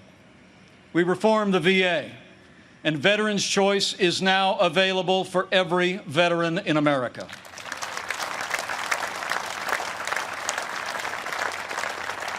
Our armed forces and our veterans fill this land of heroes, and many join us tonight in this historic fort. Tonight we have among us 4 recipients of the Medal of Honor.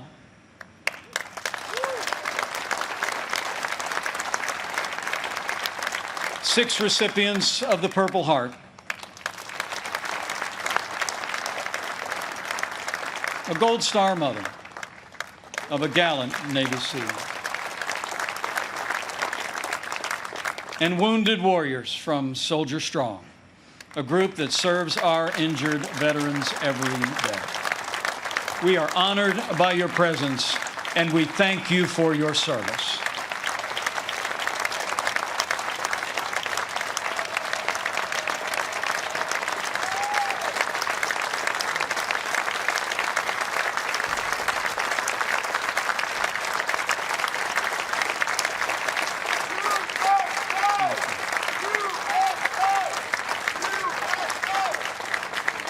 With heroes just like these, we defend this nation every day.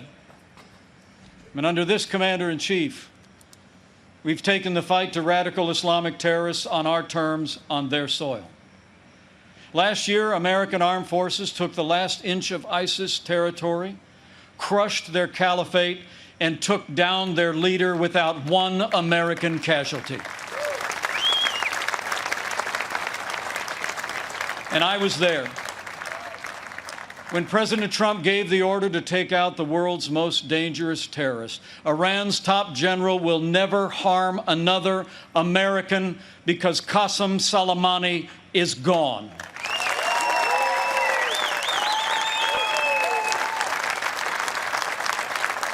My fellow Americans, you deserve to know. Joe Biden criticized President Trump following those decisions. Decisions to rid the world of 2 terrorist leaders. But it's not surprising, because history records that Joe Biden even opposed the operation that took down Osama bin Laden. It's no wonder that the Secretary of Defense under the Obama-Biden administration once said that Joe Biden has been, and I quote, wrong on nearly every major foreign policy and national security issue over the past 4 decades. So we've stood up to our enemies, and we've stood with our allies. Like when President Trump kept his word and moved the American embassy to Jerusalem, the capital of the State of Israel, setting the stage for the first Arab country to recognize Israel in 26 years. Closer to home, we appointed more than 200 conservative judges to our federal courts. We supported the right to life and all the God-given liberties enshrined in our Constitution, including the Second Amendment right to keep and bear arms. And when it came to the economy, President Trump kept his word and then some. We passed the largest tax cut and reform in American history. We rolled back more federal red tape than any administration ever had. We unleashed American energy and fought for free and fair trade. And in our first 3 years, businesses large and small created more than 7 million good-paying jobs, including 500,000 manufacturing jobs all across America. Our country became a net exporter of energy for the first time in 70 years. Unemployment rates for African Americans and Hispanic Americans hit the lowest level ever recorded. And on this 100th anniversary of the woman's right to vote, I'm proud to report that under President Donald Trump, we achieved the lowest unemployment rate for women in 65 years. And more Americans working than ever before. In our first 3 years, we built the greatest economy in the world. We made America great again.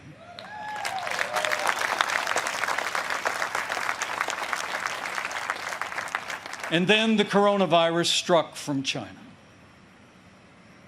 Before the first case of the coronavirus spread within the United States,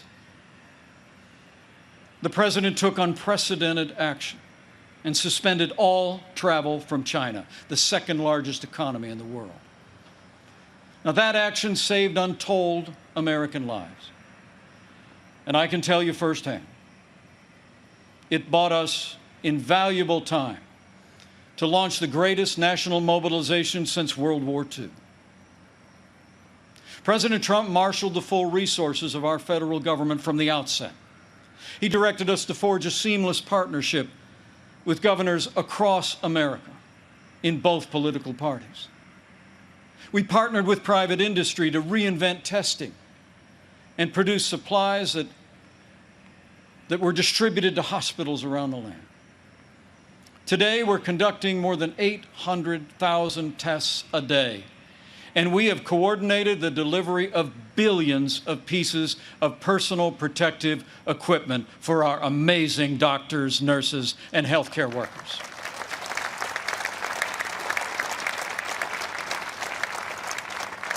We saw to the manufacture of 100,000 ventilators in 100 days.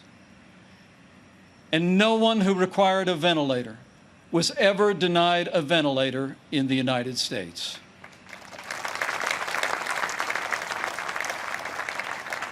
We built hospitals, surged military medical personnel, and enacted an economic rescue package that saved 50 million American jobs. As we speak, we're developing a growing number of treatments known as therapeutics, including convalescent plasma, that are saving lives all across America. Now, last week, Joe Biden said that no miracle is coming. Well, what Joe doesn't seem to understand is that America is a nation of miracles.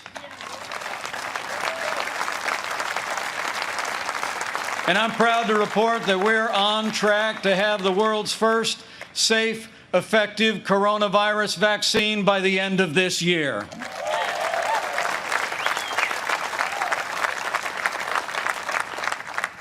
After all the sacrifice in this year like no other, all the hardship, we're finding our way forward again. But tonight, our hearts are with all the families who've lost loved ones and have family members still struggling with serious illness. In this country, we mourn with those who mourn. We grieve with those who grieve. And this night, I know that millions of Americans will pause and pray for God's comfort for each of you. You know, our country doesn't get through such a time unless its people find strength within. The response of doctors, nurses, first responders, farmers, factory workers, truckers, and everyday Americans who put the health and safety of their neighbors first has been nothing short of heroic.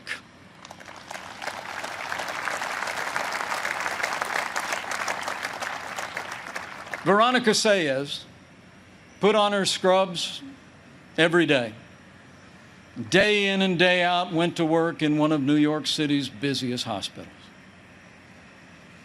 She stayed on the job, put in the long hours until it was done, and then got back in her neighborhood and helped neighbors and friends struggling. Her brother William is a New York City firefighter. And they're both emblematic of heroes all across this country. They're with us tonight. And I say to them and to all of you, You have earned the admiration of the American people, and we will always be grateful for your service and care.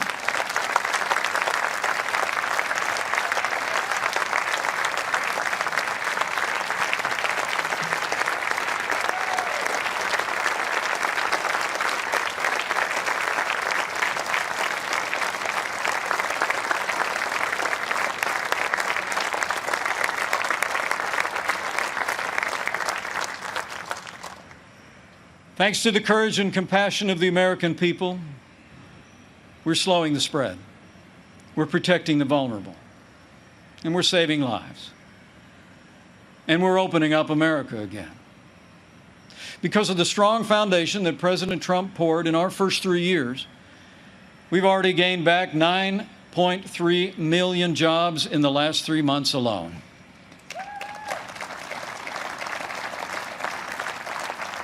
And we're not just opening up America again. We're opening up America's schools.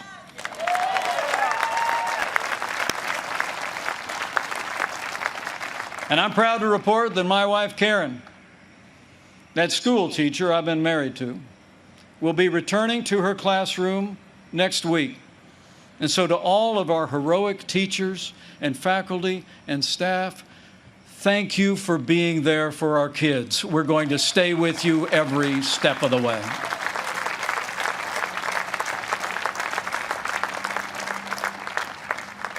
In the days ahead, as we open up America again, I promise you, we'll continue to put the health of America first.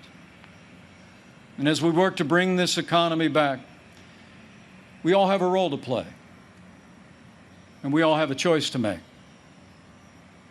On November 3rd, you need to ask yourself, who do you trust to rebuild this economy? A career politician who presided over the slowest economic recovery since the Great Depression? Or a proven leader who created the greatest economy in the world? The choice is clear. To bring America all the way back, we need 4 more years of President Donald Trump in the White House.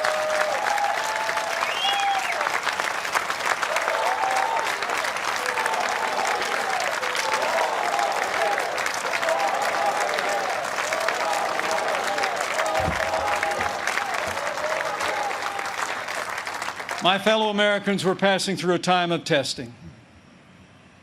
But in the midst of this global pandemic, just as our nation had begun to recover, we've seen violence and chaos in the streets of our major cities.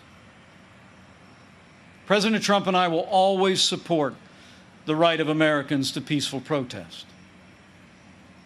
But rioting and looting is not peaceful protest. Tearing down statues is not free speech. And those who do so will be prosecuted to the fullest extent of the law.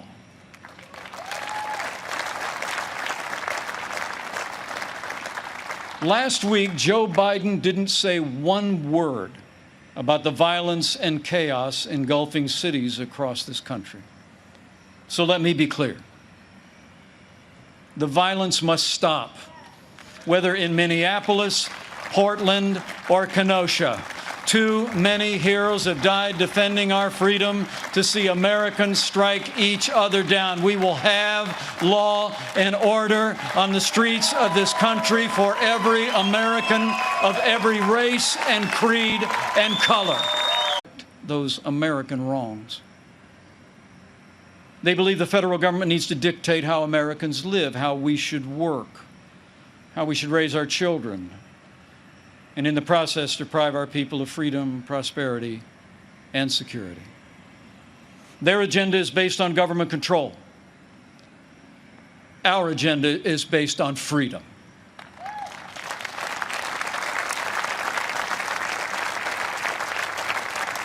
Where President Trump cut taxes, Joe Biden wants to raise taxes by nearly $4 trillion.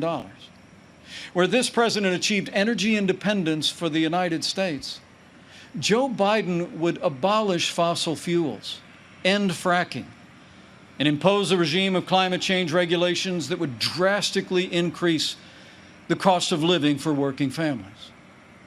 Where we fought for free and fair trade, And this president stood up to China and ended the era of economic surrender.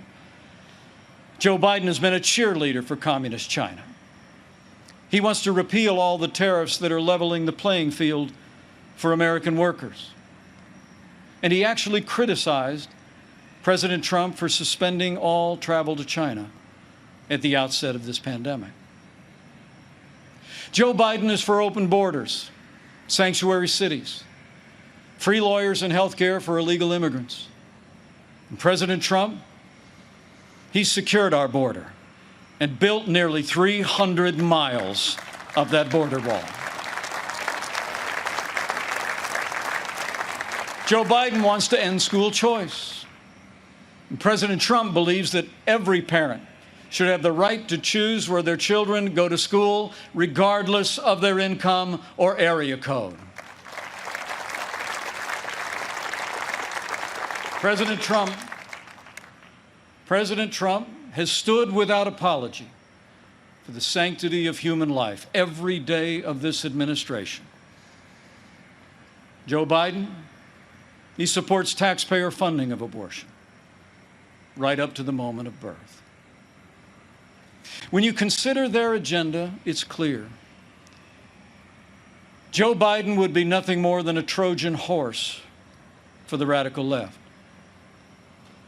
The choice in this election has never been clearer, and the stakes have never been higher. Last week, Joe Biden said democracy's on the ballot. And the truth is, our economic recovery is on the ballot. Law and order are on the ballot. But so are things far more fundamental and foundational to our country. In this election, it's not so much whether America will be more conservative or more liberal, more Republican or more Democrat. The choice in this election is whether America remains America. It's whether we will leave to our children and our grandchildren a country grounded in our highest ideals of freedom, free markets, and the unalienable right to life and liberty, or whether we will leave them a country that's fundamentally transformed into something else. We stand at a crossroads, America. President Trump has set our nation on a path of freedom and opportunity. Joe Biden would set America on a path of socialism and decline. But we're not going to let it happen.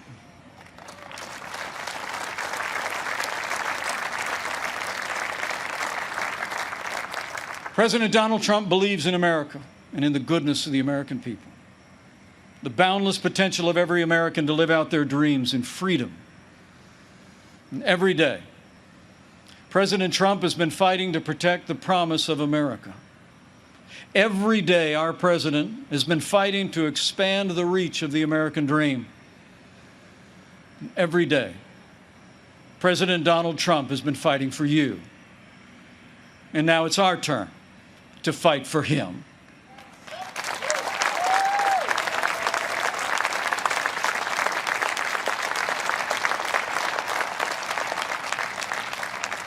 On this night in the company of heroes, I'm deeply grateful. Deeply grateful for the privilege of serving as Vice President of this great nation and to have the opportunity to serve again.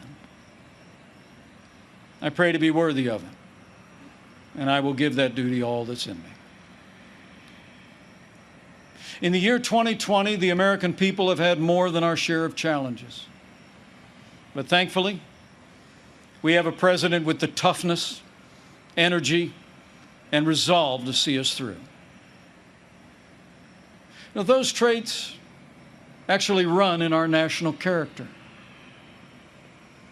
As the invading force learned on approach to this fort in September of 1814, against fierce and sustained bombardment, our young country was defended by heroes, not so different from those who are with us tonight. The enemy was counting on them to quit, but they never did. Fort McHenry held. And when morning came, our flag was still here.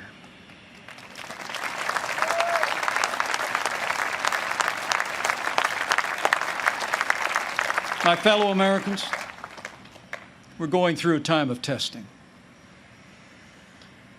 But if you look through the fog of these challenging times, you will see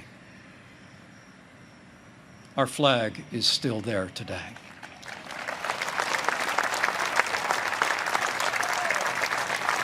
That star-spangled banner still waves over the land of the free and the home of the brave.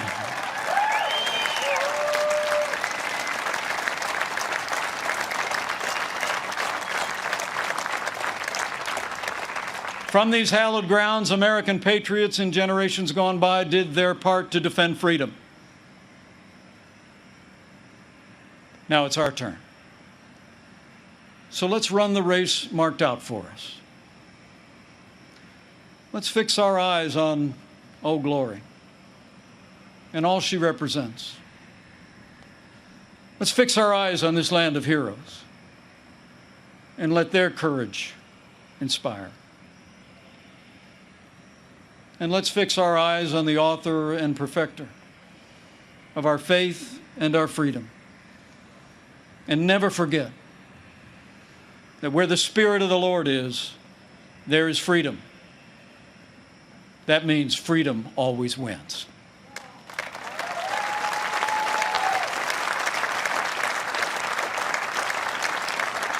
My fellow Americans, thank you for the honor of addressing you tonight and the opportunity to run and serve again as your Vice President. I leave here today inspired. And I leave here today more convinced than ever that we will do in our time as Americans have done throughout our long and storied past. We will defend our freedom and our way of life. We will re-elect our president and principled Republican leaders across the land. And with President Donald Trump in the White House for 4 more years, and with God's help, we will make America great again. Again. Thank you. God bless you. And God bless the United States of America.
Here to perform our national anthem, please welcome country music superstar Trace Adkins.